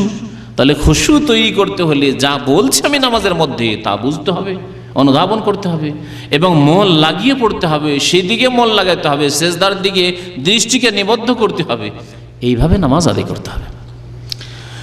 নামাজে দাঁড়িয়ে যাওয়ার পরে আব্দুল্লাহ বিন জুবাইর রাদিয়াল্লাহু তাআলা আনহু, প্রখ্যাত সাহাবী এবং মক্কার খলিফা ছিলেন, তিনি যখন মক্কাতুল মুকাররমে কাবার সামনে নামাজ পড়তেন, তার জীবনীতে লেখা হয়েছে সিরাতে, যে পাখি মনে করতো যে এখানে কোনো শুকনো কাঠ দাঁড়িয়ে আছে, কতক্ষণ ধরে যে দাঁড়িয়ে কিয়াম করছেন তিনি, শুকনো কাঠ আর পাখি বসে যেত মাঠে, এইরকম নামাজ। আর আজকাল আমাদের দেশের নামাজ মনে হচ্ছে নামাজ শুরু করলেই চুলকানি পাচড়া হয়ে যায়, নামাজ শুরু করলেই। আমাদের দেশের নামাজ তো বুঝতেই পারেন, ইতমিনান নেই, এইরকম নামাজ না। খুশুর সাথে নামাজ পড়তে হবে। খুশু মানে হচ্ছে, খুশুর সম্পর্ক অন্তরের সাথে, এক হচ্ছে অন্তরের সাথে সম্পর্ক, এই নামাজের আন্তরিকতার সাথে নামাজ পড়তে হবে। আল্লাযীনা হুম ফি সালাতিহিম খাশিউন, আল্লাহ পাক ইরশাদ করেছেন সূরা মুমিন আয়াত নম্বর 2। নামাজের 6 নম্বর দিক হেফাজতের এবং নামাজ কায়েম করার, তা হচ্ছে নামাজ আদায় করতে হবে নবী করিম সাল্লাল্লাহু আলাইহি সাল্লামের সুন্নাত মোতাবেক। আপনার নামাজ, আমার নামাজ কেমন নামাজ হবে? যেমন ছিল নবী করিম সাল্লাল্লাহু আলাইহি সাল্লামের নামাজ। নবী করিম সাল্লাল্লাহু আলাইহি সাল্লামের নামাজে যেমন ফরজগুলি ছিল ফরজ আদায় করতে হবে, যেমন ওয়াজিবাত ছিল ওয়াজিবাত আদায় করতে হবে, যেমন সুন্নত ছিল সুন্নতগুলি আদায় করতে হবে, সুন্নতগুলো ছেড়ে দিলে হবে না। আজকালকার লোকের প্রশ্ন, আচ্ছা ওই সুন্নতটা না করলে হবে না কেন? প্রশ্ন আপনার এটি। কেমন মুসলিম, কেমন নবীর উম্মত যে নবী সাল্লাল্লাহু আলাইহি ওয়াসাল্লাম ওইভাবে নামাজ পড়লেন, আর জিজ্ঞাসা যে ওই সুন্নতটি না আদায় করলে হবে না। এক ভাই জিজ্ঞাসা করে, আজকে জুমা মসজিদে জিজ্ঞাসা করছেন, নতুন মানুষ ছিলেন মনে হয়, জিজ্ঞাসা করছেন যে নামাজে যদি কেউ রাফায়দান না করে তো হবে না? আপনার যদি এই বিশ্বাস থাকে যে রাসূলুল্লাহ সাল্লাল্লাহু আলাইহি ওয়াসাল্লাম রাফায়দান করে নামাজ পড়েছেন, এবং হাদিস যদি আপনার কানে পৌঁছে যায় বা চোখে দেখে নিয়ে থাকেন, তাহলে আপনার জন্য ফরজ এভাবে নামাজ পড়তে হবে। আপনার বিশ্বাস আছে যে নবী সাল্লাল্লাহু আলাইহি ওয়াসাল্লাম এইভাবে নামাজ পড়েছেন এবং আপনি হাদিস জেনে গেছেন, এমন নয় যে জানতেন না, আলাদা ব্যাপার। আর আপনার ওই হাদিস মানে আপনার জন্য ফরজ, কারণ নবী সাল্লাল্লাহু আলাইহি ওয়াসাল্লাম নামাজ পড়েছেন। সে রফেদানের হুকুম সুন্নত হোক, আর সুন্নত ছেড়ে দিতে হবে নাকি? আমি মাঝে মাঝেই বলি যে আজকালকার মানুষকে যদি সুন্নত বলা হয় তো ছেড়ে দেবে কেন? সুন্নত মানে কার? নবী করিম সাল্লাল্লাহু আলাইহি ওয়াসাল্লাম। সুন্নত মানে ওইভাবে নামাজ পড়তে হবে, তাহলে নবীর ফটোকপি হবে আপনার নামাজ। আল্লামা শাহ ওলিউল্লাহ মুহাদ্দিস দেহলভী রহমতুল্লাহ আলাইহি, শাহ ওলিউল্লাহ মুহাদ্দিস দেহলভী, তার নাম এই জন্য উল্লেখ করেছি যে তাকে শ্রদ্ধা করে ভারত, বাংলাদেশ, পাকিস্তান উপমহাদেশের আহলে হাদিসরাও, হানাফি দেওবন্দিরাও, হানাফি বেরলভীরাও, সকলে শাফিগুলো যারা শাফি রয়েছে সাউথ ইন্ডিয়াতে, তারাও সকলেই শ্রদ্ধার নজরে দেখে এবং মনে করে যে তিনি ভারত উপমহাদেশের মোগল আমলে হাদিসের ওস্তাদ ছিলেন। ওস্তাজুল হাদিস ফিল হিন্দ তাকে বলা হয়, শাহ ওলিউল্লাহ মুহাদ্দিস দেহলভী। প্রথম তিনি মদিনায় এসে আবু তাহের মাদানির কাছ থেকে বুখারী পড়ে গেলেন। ভারতে তখন বুখারী পড়ার কোনো ব্যবস্থা ছিল না, ভারতে ছিল না, ঢাকায় ছিল না, কোনো জায়গায় ছিল না। দিল্লি যে মোগলদের মসনদ ছিল রাজধানী, সেখানে বুখারী পড়ার ব্যবস্থা ছিল না, খুব বেশি তালিম ছিল মিশকাত পর্যন্ত, আর শুধু ফিকহ পড়া। প্রথম আসলেন মদিনায়, হজে আসলেন, আসার পরে মক্কা মদিনায় এসে মদিনায় বেশ কয়েক বছর থেকে গেলেন, হাদিস পড়লেন তিনি।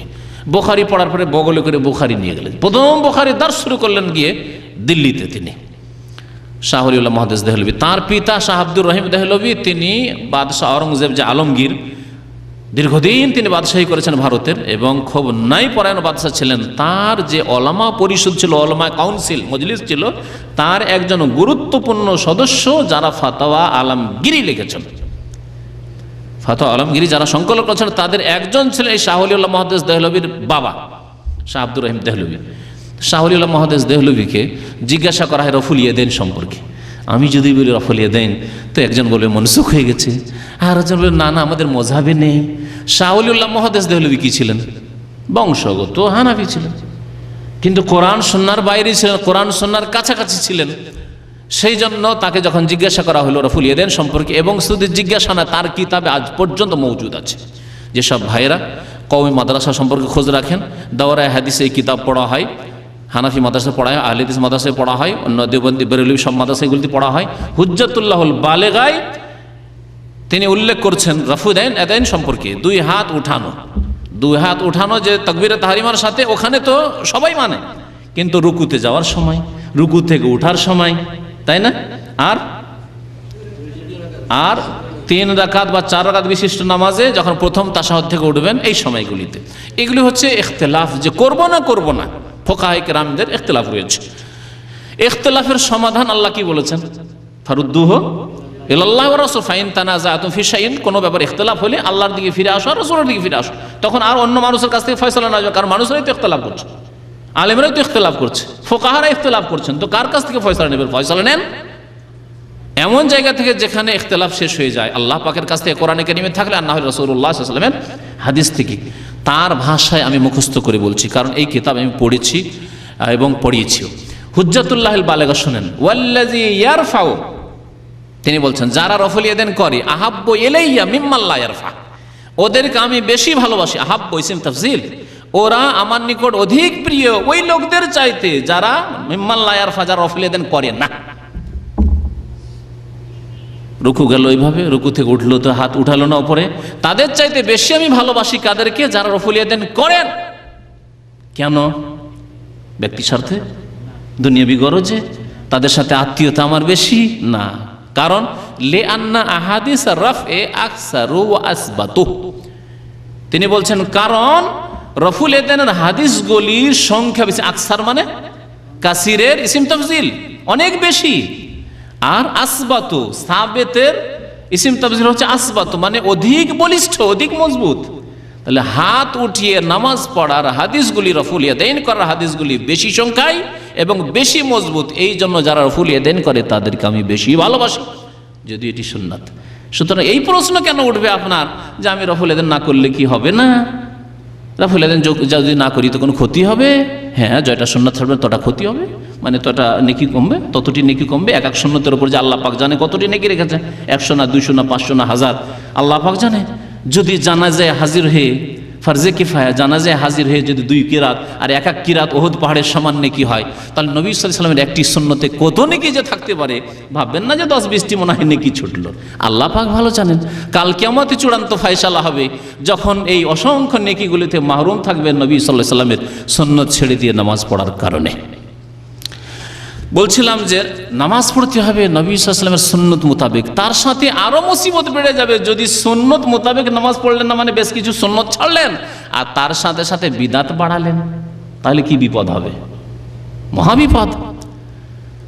বিদাতি নামাজের সংক্ষেপে দৃশ্য, নামাজ শুরু হবে কি দিয়ে, তাদের নিয়ত পড়ে, নাওয়াইতো পড়ে, যায় নামাজের মুসাল্লার দোয়া পড়ে, নিওয়াজহাতো পড়ে, আর ইমাম যদি হয় তাহলে আনা ইমামুল লিমান হাজারা ওয়াল্লাম হাজর বলে, হাজ যদি মুক্তাদি হয় তাহলে ইক্তাদাইতু বিহাজাল ইমাম বলে, তাই না?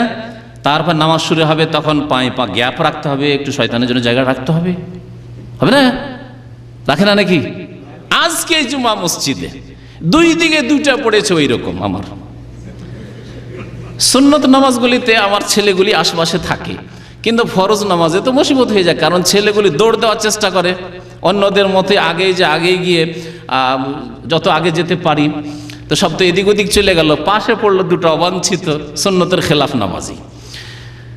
এইদিকে একটা আছে ডান দিকে, ও দেখি শুধু পা ঘুসুর ঘুসুর টেনে নিচ্ছে, ওস্তাদ ছাটা ছু টেনে নিচ্ছে। আরে বাবা, কি মুসিবত হলো! এই কাজ তো আর নামাজ শুরু হয়ে গেলে তো করা যাবে না, কারণ অনেকে আবার এইরকম করে, নামাজ শুরু হওয়ার পরে ওকে চাপতে থাকে, না রে ওইটাও করা ঠিক না, ও যাচ্ছে সুন্নতের খেলাফ করে, গুনাহগার হবে। ছাটাচ্ছে, ও সরে যাচ্ছে।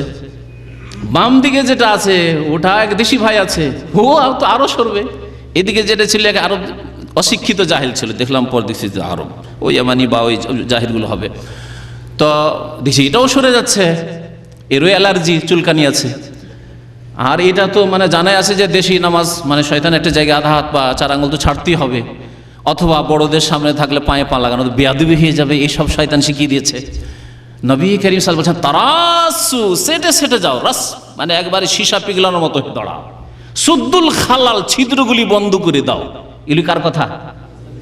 নবী করিম সাল্লাল্লাহু আলাইহি ওয়াসাল্লামের কথা। আবু দাউদের হাদিস, সহিহ বুখারীতে বিভিন্ন হাদিস রয়েছে, সহিহ বুখারীতে রয়েছে। আনাস বিন মালিক রাদিয়াল্লাহু তাআলা বলছেন যে আমরা সাহাবায়ে কেরামরা কাঁধে কাঁধ মিলিয়ে নিতাম, ওয়াল কাদাম বিকাদামিহি ওয়াল কাব বিকাবিহি, টাকনার সাথে টাকনা মিলাইতাম, পায়ের সাথে পা মিলাইতাম। আর এরা বলছে না না না, জায়গা রাখতে হবে। ওয়ালা তাজালু ফুরুজাতিল লিশ-শায়তান, শয়তানের জন্য খালি জায়গা রাখছে না। কে বলছেন? রাসূলুল্লাহ সাল্লাল্লাহু আলাইহি ওয়াসাল্লাম। আপনি নামাজে নবীর নামাজ পড়ছেন, এইভাবে আপনার সাথে সাঁটে আপনি দূরে সরে যান, সাঁটে দূরে সরে যান, এমন ভাবে দাঁড়ান যাতে করে আপনার সাথে কেউ সাঁটতে না পারে। আল্লাহ যেন বুঝার তৌফিক দান করেন এবং সুন্নত মোতাবেক আমল করা, নামাজ পড়া তৌফিক দান করেন। তো বলছিলাম যে নবী করিম সাল্লাল্লাহু আলাইহি ওয়াসাল্লামের নামাজের মতো নামাজ পড়তে হবে। মালিক বিন হুয়াইরিস রাদিয়াল্লাহু তাআলা একটি হাদিস বর্ণনা করছেন, বলছেন যে নবী সাল্লাল্লাহু আলাইহি ওয়াসাল্লামের কাছে আমরা আসলাম, ওয়া নাহানু শাবাবা, যুবক লোক সব ছিলাম, মুতাকারিবুনা, সব একই বয়সের কাছাকাছি। ফাআকামনা ইন্দাহু 20 লাইলা, 20 দিন ইসলাম কবুল করার পরে 20 দিন আমরা থাকলাম। যুবকদেরকে দেখে নবী সাল্লাল্লাহু আলাইহি ওয়াসাল্লাম একটু মায়া হলো, যে লোকগুলির বিবি বাচ্চা বাড়িতে হয়তো আছে, নতুন নতুন বউ ছেড়ে এসছে, আর কতদিন থাকবে। ফাজান্না আন্না ইশতাকনা আহলানা, নবী সাল্লাল্লাহু আলাইহি ওয়াসাল্লামের খেয়াল হলো যে আমাদের হয়তো বিবিরা খুব মনে পড়ছে। 20টা দিনেই যদি নবী সাল্লাল্লাহু আলাইহি ওয়াসাল্লাম এত খেয়াল রাখেন উম্মতের যে কত বিবি মনে পড়ছে, তো যারা 1 বছর 2 বছরের জন্য আছেন, হ্যাঁ, আল্লাহ পাক যেন আমাদেরকে যেন ধৈর্য ধরা তৌফিক দান করেন এবং আল্লাহ পাক যেন গুনাহ থেকে বাঁচিয়ে রাখেন। ওয়া সাআলানা আম্মান তারাকনা, জিজ্ঞাসা করলেন যে কি বাবা, ফি আহলেনা, বাড়িতে কি আছে, বিবাহিত, তুমি বিয়ে করেছো, তুমি বিয়ে করেছো। নবী সাল্লাল্লাহু আলাইহি ওয়াসাল্লাম তাহলে সাহাবায়ে কেরামদের, নতুন মুসলমানদের খোঁজ খবর নিতেন। জিজ্ঞাসা করলেন, ফাআখবারনা, বললাম যে হ্যাঁ আমরা বিয়ে করেছি। ওয়া কানা রাফিকান রাহিমান, নবী সাল্লাল্লাহু আলাইহি ওয়াসাল্লাম অত্যন্ত নম্র ছিলেন এবং অত্যন্ত দয়ালু ছিলেন। রাহিমান, অত্যন্ত রফিক এবং রাহিম ছিলেন। ফাকালা ইরজু ইলা আহলিকুম, যাও তোমরা যুবক মানুষ, যাও নিজের বিবিদের কাছে যাও, আর যা শিখলে তার উপর আমল করো গিয়ে। ফাআল্লিমুহুম, ওদেরকে যা কিছু শিখেছো তাদেরকে তালিম দাও, যাও স্ত্রীকে শিখাও, আত্মীয় স্বজনদেরকে শিখাও, নিজের গ্রামবাসীকে শিখাও। ওয়ামুরুহুম, এবং তাদেরকে আদেশ করো, ওয়াসাল্লু, এবং তোমরা নামাজ পড়ো। কামা রাআইতুমুনি ওয়াসাল্লি, ওয়াসাল্লু কামা রাআইতুমুনি। যে হাদিসটা আপনারা এক অংশ মুখস্থ রেখেছেন, এটা এই বড় হাদিসের একটা অংশ। ওয়াসাল্লু কামা রাআইতুমুনি ওয়াসাল্লি, তোমরা যে 20 দিন আমাকে দেখলে যেমন ভাবে নামাজ পড়তে ওই রকম নামাজ পড়বে। নামাজকে 4 ভাগে বিভক্ত করবে না, যে এটা হচ্ছে মালিকি নামাজ, হাত ছেড়ে নামাজ, এটা হচ্ছে হানাফি নামাজ, এটা হচ্ছে শাফি নামাজ, বুঝতে পেরেছেন? এইভাবে ভাগ করবে না।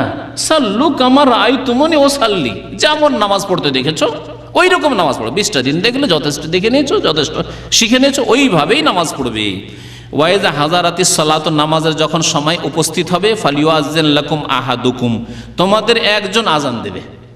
আজান দেওয়ার ক্ষেত্রে যোগ্য ব্যক্তি হওয়া জরুরি নয়, একজন আজান দিলে হয়। আহাদুকুম বলেছেন নবী সাল্লাল্লাহু আলাইহি ওয়াসাল্লাম। সুম্মা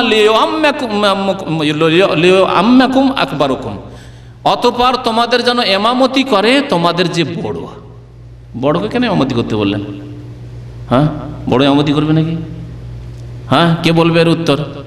নবী করিম সাল্লাল্লাহু আলাইহি ওয়াসাল্লাম এই হাদিসে বললেন বড়কে ইমামতি করতে। বড়, তাহলে আমার আব্দুল খালেক ভাই বড় আনার বয়সে, দাড়ি সাদা হয়ে গেছে, ওনাকে সমস্ত লোকের ইমামতি দিয়ে দেবেন নাকি? তাহলে এলেমের দিক দিয়ে বড়, নবী সাল্লাল্লাহু আলাইহি ওয়াসাল্লাম কথা বলেননি, আকবরকুম বলেছেন। একসাথে মুসলমান হয়েছে, 20 দিন হয়েছে, তাহলে শিখেছে সমান সমান। নবী সাল্লাল্লাহু আলাইহি ওয়াসাল্লাম ভালো করে জানছে শিক্ষার দিক দিয়ে সবটি তো সমান সমান। সমস্তগুলি যদি দাওরা ফারিক হয়, কামেল পাস, 10 জন আছে কামেল পাস, সবগুলি কামেল পাস, তাহলে কি করবেন? 10 জনের 10 জনই হাফেজ, তাহলে কি করবেন? কোন হাফেজকে দিবেন? বয়স দেখতে হবে। তাহলে এই কথাই এখানে বলা হয়েছে, যেহেতু 20 দিন হয়েছে, 20 দিনে মোটামুটি সবাই দর্শে হাজির থেকেছেন, সমান সমান শিখেছেন। নবী সাল্লাল্লাহু বললেন যে তোমাদের মধ্যে যে বড় সেই ব্যক্তি ইমামতি করবে। তো বলছিলাম যে নামাজ নবী করিম সাল্লাল্লাহু আলাইহি ওয়াসাল্লামের সুন্নত তরিকায় পড়তে হবে। নামাজের সালাম ফেরার পরে আমাদের সে বিদআত শুরু হয়ে যায়। মোনাজাত না করলে খবর আছে, মোনাজাত না করে উঠেই দেখেন। অথচ নবী সাল্লাল্লাহু বলছেন যে নামাজ শুরু হয় কোত্থেকে? মিফতাহুস সালাত আত-তুহুর, নামাজের চাবি হচ্ছে পবিত্রতা, ওযু, ওয়া তাহরিমুহা তাকবীর, এবং নামাজের তাহরিম, নামাজের আরম্ভ, তাহরিম এখান থেকে দুনিয়ার কাজ কর্ম কথা হারাম, এবং নামাজ শুরু হয়ে গেল তাকবীর দিয়ে, আল্লাহু আকবার, তাকবীরে তাহরিমা দিয়ে নামাজ শুরু। আর দেশীয় নামাজে নামাইতো দিয়ে নামাজ শুরু, যায় নামাজে দিয়ে দিয়ে নামাজ শুরু, তারপর ইক্তেদায়ে বিহাযাল ইমাম বলতে হবে। কোথায় পেলেন এসব কথা? আপনার নবী আমার নবী সাল্লাল্লাহু আলাইহি ওয়াসাল্লাম তো বলছেন যে তাহরিমুহা তাকবীর, আল্লাহু আকবার দিয়ে নামাজ শুরু হয়ে গেল। ওয়া তাহলিলুহা তাসলিম, এবং নামাজ শেষ তাহলিল, সবকিছু হালাল হয়ে গেল আপনার জন্য। দুনিয়ার কাজ কর্ম কথা, চলে যাওয়া, উঠে যাওয়া, গাড়িতে চড়া, সফর শুরু করা, মসজিদের বাইরে চলে যাওয়া, হালাল হয়ে গেল। তাসলিম, সালাম ফিরলেই তো সালামের পরে বাধ্য হয়ে বসে থাকতে হবে, দুয়া মোনাজাত সম্মিলিত করতে হবে। ইমামের মোনাজাতে কেন শরীক হলেন না? আপনার খবর আছে, আপনার এই মসজিদে আসা চলবে না। দেশে ছুটি যান, আর গিয়ে যদি মোনাজাতে সম্মিলিত মোনাজাতে হাজির না হন, তাহলে দেখেন গ্রামের লোক কি করে। আপনার এটাই করবে, এই বিদাতি কাজই করবে, এই জুলম অত্যাচার করবে যে আপনি মসজিদে আসবেন না, আমাদের ইমাম সাহেবের সাথে মোনাজাত করেন না, আপনার দোয়া নসিব হলো না। আমাদের এক ভাই বলেছে যে কখনো আপনাকে দোয়া করতে দেখলাম না, তো বদনসিব। আর এই বদনসিব জানে না যে বিদাতি হয়ে জাহান্নামে যাবে, এই বদনসিব খবর রাখে না। সবচেয়ে বড় বদনসিব যে তাওহীদ থেকে দূরে অথবা সুন্নাত থেকে দূরে, নবীর তরিকা থেকে দূরে। কুল্লু বিদাতিন দালালা, কুল্লু দালালাতিন ফিন্নার, প্রত্যেক বিদাত হচ্ছে গুমরাহি, আর গুমরাহির পরিণাম হচ্ছে জাহান্নাম। আর দোয়া করবেন, আল্লাহকে ডাকবেন, যত নির্জনে ডাকবেন তত ভালো।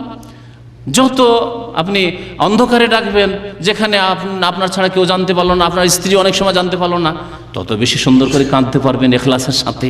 মানুষের সামনে কান্না হলে অনেক সময় ভান করে কান্না হয়, অনেক সময় শয়তান আরেক দিক দিয়ে একটা রাস্তা খুঁজে যে লোকের সামনে কাঁদতে পেরেছিস মানে তোকে তো লোকেরা খুব ভালোবাসবে, এখন আল্লাহর ওলি মনে করবে। শয়তান ওই দিক দিয়ে তোমাকে গুমরা করে, ভালো মানুষদেরকে এভাবে গুমরা করবে। সুতরাং যদি নির্জনে কান্না করতে পারে আল্লাহর সামনে এবং দোয়া করতে পারে আরও ভালো। রাত্রে উঠে তাহাজ্জুদ পড়ে আপনি কাঁদেন, সেজদায় পড়ে পড়ে কাঁদেন, আল্লাহর কাছে দোয়া করেন। কিন্তু দোয়া মানে এই নয় যে বিদাতি মোনাজাত, আর এর নাই মনে করেন যে আপনি খুব ভাগ্যবান। না, ভাগ্যবান না, আপনি বিদাতি। নামাজ সালাম ফিরলেই শেষ হয়ে যায়। সুতরাং ওইভাবে নামাজ পড়তে হয় যেভাবে নবী করিম সাল্লাল্লাহু আলাইহি ওয়াসাল্লাম নামাজ পড়েছেন। 7 নম্বর দিক, এক ভাই স্মরণ করাচ্ছেন যে আজকাল দেখবেন মসজিদে এদিক ওদিক একটু নজর দেবেন সালাম ফিরার পরে। সালাম ফিরার পরে দেখবেন বেশ কিছু বিদাতিদেরকে, বুঝতে পেরেছেন? দেখেছেন না দেখেননি? যারা দেখেছেন ভালো কথা, যারা দেখেননি তারা দেখবেন। এতে বিদাতিরা এক ধরনের বিদাতি, তারা একটা দোয়া পড়ে, সেই দোয়াটি জয়ীফ, সহি নয়। আর আরেক ধরনের বিদাতি, ওদের চাইতে বিদাতি, ওরা পড়ে ইয়া কাউইও ইয়া কাউইও ইয়া কাউইও, কয়েকবার করে ইয়া কাউই, আল্লাহর নাম কাউই কাউই পড়ে। আচ্ছা, ওইটা পড়লে কি হবে জানি না, কি ফায়দা হবে তাদের। তো এই যে বিদাত করে, আমাদের এক নতুন মুসলমান হয়েছে, এক ইন্ডিয়ান, তো ও বলছে যে মাথায় হাত দেয় কেন জানেন? আমাকে একদিন বলছে যে মাথায় হাত দেয় কেন, তার যুক্তি সে বিদাতি যেহেতু নিয়ত পড়েছে, বিদাত করেছে। যায় নামাজ যুদ্ধ, ওই বিদাত দিয়ে তিন বিদাত দিয়ে 3-4 বিদাত দিয়ে শুরু করেছে, আর এইদিকে আবার মোনাজাতের বিদাত করবে, সব বিদাত দিয়ে তো নামাজ হইল। তো বিদাতের নামাজ তো আল্লাহ কবুল করবেন না, করবেন? কারণ মা আয়েশা রাদিয়াল্লাহু তাআলা আনহার হাদিস মুসলিম শরীফের, মান আমেলা আমালান লাইসা আলাইহি আমরুনা ফাহুয়া রাদ্দুন, কেউ যদি আমল করে, নামাজ পড়লো কিন্তু নবীর তরিকায় নাই, সেই নামাজ কি হয়ে যাবে? মারদুদ হয়ে যাবে, রিজেক্টেড হয়ে যাবে, প্রত্যাখ্যাত হয়ে যাবে, নামাজটা কবুল হইল না। শেষখানে আফসোস, ওহ আমাদের দেশের মানুষরা কি করে, যদি কোনো ক্ষেত্রে আক্ষেপ হয়, আফসোস হয়, মাথায় হাত দিয়ে বসে। তো এই মাথায় হাত দেওয়া কোনো সহি হাদিসে নেই যে এই মাথায় হাত, নামাজের পরে সালাম ফিরে মাথায় হাত দিতে হবে, এগুলি সব বিদআত। তো এইরকম নামাজ পড়লে হবে না। নবী সাল্লাল্লাহু আলাইহি সাল্লামের সহি হাদিস মোতাবেক আপনাকে নামাজ ফটোকপি বানাইতে হবে নবী সাল্লাল্লাহু আলাইহি সাল্লামের নামাজের। 7 নম্বরের দিক হচ্ছে নামাজের যতগুলি রুকুন রয়েছে, যতগুলি ওয়াজিব রয়েছে, সেগুলি ধীর স্থিরতার সাথে পালন করা, যেটাকে আরবি ভাষায়, ফিকহের ভাষায়, হাদিসের ভাষায় বলা হয় তাদিলুল আরকান। নামাজের অঙ্গ প্রত্যঙ্গগুলিকে সুষ্ঠুভাবে, সুন্দরভাবে, ধীর স্থিরতার সাথে আদায় করা, ইতমিনানের সাথে নামাজ পড়া। যেই ইতমিনান এবং ধীর স্থিরতা আমাদের দেশীয় নামাজে নেই। একামত শেষ হওয়ার সাথে সাথে, একামত শেষও হয় না অনেক সময়, ইমাম কি করে? ওইদিকে তকবির দিয়ে বসে আছে, কাতারগুলি সোজা করে নেন, সাউ সফু ফাকুম ইতাদিল, ওইসব নেই। হ্যাঁ, আগের কাতার পুরা করেন। কোনোদিন শুনেছেন এই সুন্নত? নবী সাল্লাল্লাহু আলাইহি সাল্লাম নামাজে এই তালকিন করেছেন, না করবে না, সাথে সাথে নামাজ শুরু। তারপরে রুকুতে গিয়ে সামি আল্লাহু লিমান হামিদা, দাঁড়াইলো, রুকু থেকে দাঁড়িয়ে একেবারে দেরি করা করেনি, সাথে সাথে সেজদায় গিয়ে সেজদাতে সুবহানাল্লাহ, আবার উঠি, আবার বসাবসি নাই, 2 সেজদার মাঝখানে বসে যে আল্লাহ মাগফিরলি ওয়ারহামনি ওয়াহদিনি ওয়াআফিনি ওয়ারজুকনি ওয়াজবুরনি ইত্যাদি না, ওইসব না, আবার সেজদায়, 2 সেজদা থেকে উঠে আবার ওখানে জালসা ইস্তিরাহাত নাই। যাই হোক, জালসা ইস্তিরাহাত ইখতিলাফ মাসলা, উঠলেও চলে। কিন্তু কথা হচ্ছে যে এত তাড়াতাড়ি নামাজ পড়া হয়, ফরজ নামাজই এত তাড়াতাড়ি হয়, আর বাকি তারাবি তো আল্লাহ রহম করে, আল্লাহ রহম করে। এইরকম তাড়াহুড়ার নামাজ নয়, বরং ইতমিনানের সাথে শান্তভাবে নামাজ পড়তে হবে। নবী করিম সাল্লাল্লাহু আলাইহি ওয়াসাল্লাম মসজিদ নববীতে বসেছিলেন। আবু হুরায়রা রাদিয়াল্লাহু তাআলা বর্ণনা করছেন, এক সাহাবী আসেন, দাখাল মসজিদ ফাদাখালা রাজুলুন ফাসাল্লা, একটা লোক এসে নামাজ পড়লো, নামাজ হয়ে গেছিল, তো নবী সাল্লাল্লাহু বসে আছেন, নামাজ পড়লো। নামাজ শেষ করে এসে নবী সাল্লাল্লাহু আলাইহি ওয়াসাল্লামকে সালাম করলো, ফাসাল্লামা আলা নবী ফারাদ্দা, জবাব দিলেন রাসূলুল্লাহ সাল্লাল্লাহু আলাইহি ওয়াসাল্লাম, ওয়াকালা, কি বললেন? ইরজি ফাসাল্লি ফাইন্নাকা লাম তুসাল্লি, সহিহ বুখারীর হাদিস। ফিরে যাও, পুনরায় নামাজ পড়ো, ফাইন্নাকা লাম তুসাল্লি, কারণ তুমি নামাজই পড়োনি। অথচ ওই লোকটা নামাজ পড়ে আসছে। ফারাজা, ফিরে গেল, ইউসাল্লি কামা সাল্লাহ, আবার নামাজ পড়লো। সুম্মা জা ফাসাল্লামা আলা নবী সাল্লাল্লাহু আলাইহি ওয়াসাল্লাম, দ্বিতীয়বার সালাম করলো নবী সাল্লাল্লাহু আলাইহি ওয়াসাল্লামকে। ফাকালা, দ্বিতীয়বার বলছেন নবী সাল্লাল্লাহু আলাইহি ওয়াসাল্লাম, ইরজি ফাসাল্লি ফাইন্নাকা লাম তুসাল্লি সালাসান, এইরকম 3 বার হলো। 3 বার করে নবী সাল্লাল্লাহু আলাইহি ওয়াসাল্লামের কাছে নামাজ পড়ে আসছে ওই সাহাবী, আর আসার পরে সালাম দিচ্ছেন। নবী সাল্লাল্লাহু আলাইহি ওয়াসাল্লাম বললেন, 3 বার করে, 3 বার নামাজ পড়া হয়ে গেল তার। ইরজি ফাসাল্লি ফাইন্নাকা লাম তুসাল্লি। চতুর্থবারে বলছে, ওয়াল্লাযী বা'সাকা বিল হক, সে আল্লাহর শপথ করে বলছি, যে আল্লাহ আপনাকে হক নিয়ে, সত্য নিয়ে প্রেরণ করেছেন, মা উহসিনু গায়রা হাযা ফাআল্লিমনি, এর চাইতে ভালো নামাজ আমাকে কেউ শিখায়নি, সুতরাং আপনি আমাকে সঠিক নামাজ শিখিয়ে দেন, সহি নামাজ আমাকে শিখিয়ে দেন। ফাকালা, নবী করিম সাল্লাল্লাহু আলাইহি ওয়াসাল্লাম তখন সহি নামাজ শিখালেন। এই বড় হাদিস সহি বুখারীতে রয়েছে, সহি মুসলিমে রয়েছে, মুত্তাফাক আলাইহি। তাহলে এইভাবে তাড়াহুড়ার নামাজ হবে না। এই 7টি দিকের খেয়াল রাখতে হবে। আবার ওই দিকগুলি উল্লেখ করি। একটি দিক হচ্ছে নামাজ 5 ওয়াক্ত পড়তে হবে, 5-এর 4 আল্লাহ কখনো কবুল করবেন না। 2 নম্বর দিক হচ্ছে নামাজ চিরকাল পড়তে হবে, মওত পর্যন্ত পড়তে হবে, অসুস্থ অবস্থাতে পড়তে হবে। যুদ্ধের অবস্থায় সাহাবায়ে কেরামরা নবী সাল্লাল্লাহু আলাইহি ওয়াসাল্লাম নামাজ পড়েছেন, নামাজ পড়তে হবে। 3 নম্বর হচ্ছে সময় মতো ওয়াক্তে নামাজ পড়তে হবে। 4 নম্বর হচ্ছে বাজামাত পুরুষদেরকে নামাজ পড়তে হবে। 5 নম্বর হচ্ছে খুশু খুজুর সাথে নামাজ পড়তে হবে। 6 নম্বর হচ্ছে নবী করিম সাল্লাল্লাহু আলাইহি ওয়াসাল্লামের সুন্নত মোতাবেক নামাজ পড়তে হবে। 7 নম্বরে হচ্ছে কি বললাম ফরজ ওয়াজিব সুন্নতগুলিকে ধীর স্থিরতার সাথে তাদিলে আর কানের সাথে ইতমিনানের সাথে প্রশান্তির সাথে নামাজ পড়তে হবে, তাড়াহুড়া করে নয়। আল্লাহ পাক যেন আমাদেরকে নেক আমলের তৌফিক দান করেন। আল্লাহ পাক আমাদের নামাজ যেন কবুল করেন। আল্লাহ পাক আমাদেরকে যেন কিয়ামতের হাসরের মাঠের কবরের জবাব দেওয়ার যেন তৌফিক দান করেন। আল্লাহ পাক রব্বুল আলামিন আমাদেরকে যেন মাফ করে দেন। রব্বানা যালামনা আনফুসানা ওয়া ইল্লাম তাগফির লানা ওয়া তারহামনা লানাকুনান্না মিনাল খাসিরিন। রব্বানা আতিনা ফিদ দুনিয়া হাসানা ওয়া ফিল আখিরাতি হাসানা ওয়া কিনা আযাবান নার। আল্লাহ পাক রব্বুল আলামিন কিয়ামতের দিনে প্রথম হিসাব নেবেন নামাজ সম্পর্কে। সুতরাং আল্লাহ পাক যেন আমাদেরকে এই নামাজের প্রস্তুতি নেওয়ার তৌফিক দান করেন। আল্লাহ পাক অতীতে যা হয়েছে আল্লাহ পাক যেন মাফ করে দেন। এই নামাজ সম্পর্কে আর 1-2টি কথা বলছি, তা হচ্ছে যে আমাদের দেশে যেসব লোকেরা দীর্ঘদিন নামাজ ছেড়েছে তারা কাজায়ে উমরি করে, এটি একটি বিদআত। কাজায়ে উমরি, বুঝেন তো কাজায়ে উমরি না? সারা জীবনের কাজা, অর্থাৎ ভাবে যে 10 বছর নামাজ ছুটেছে, 15 বছর বয়সে ফরজ হয়েছে, 25 বছর নামাজ শুরু করলাম, তাহলে 10টা বছর নামাজ ছুটেছে, আগামী এই 10টা বছর প্রত্যেক ওয়াক্তে ডবল করে নামাজ পড়ে, এটি বিদআত। তাহলে এই যে আমার দীর্ঘদিন নামাজ ছুটেছে, আল্লাহ না করে কোনো ভাইয়ের নামাজ ছুটেছে এরকম দীর্ঘদিন, তাহলে এর সমাধান কি? সমাধান কাজায়ে উমরের বিদআত আবিষ্কার করা নয়। সমাধান কি তাহলে?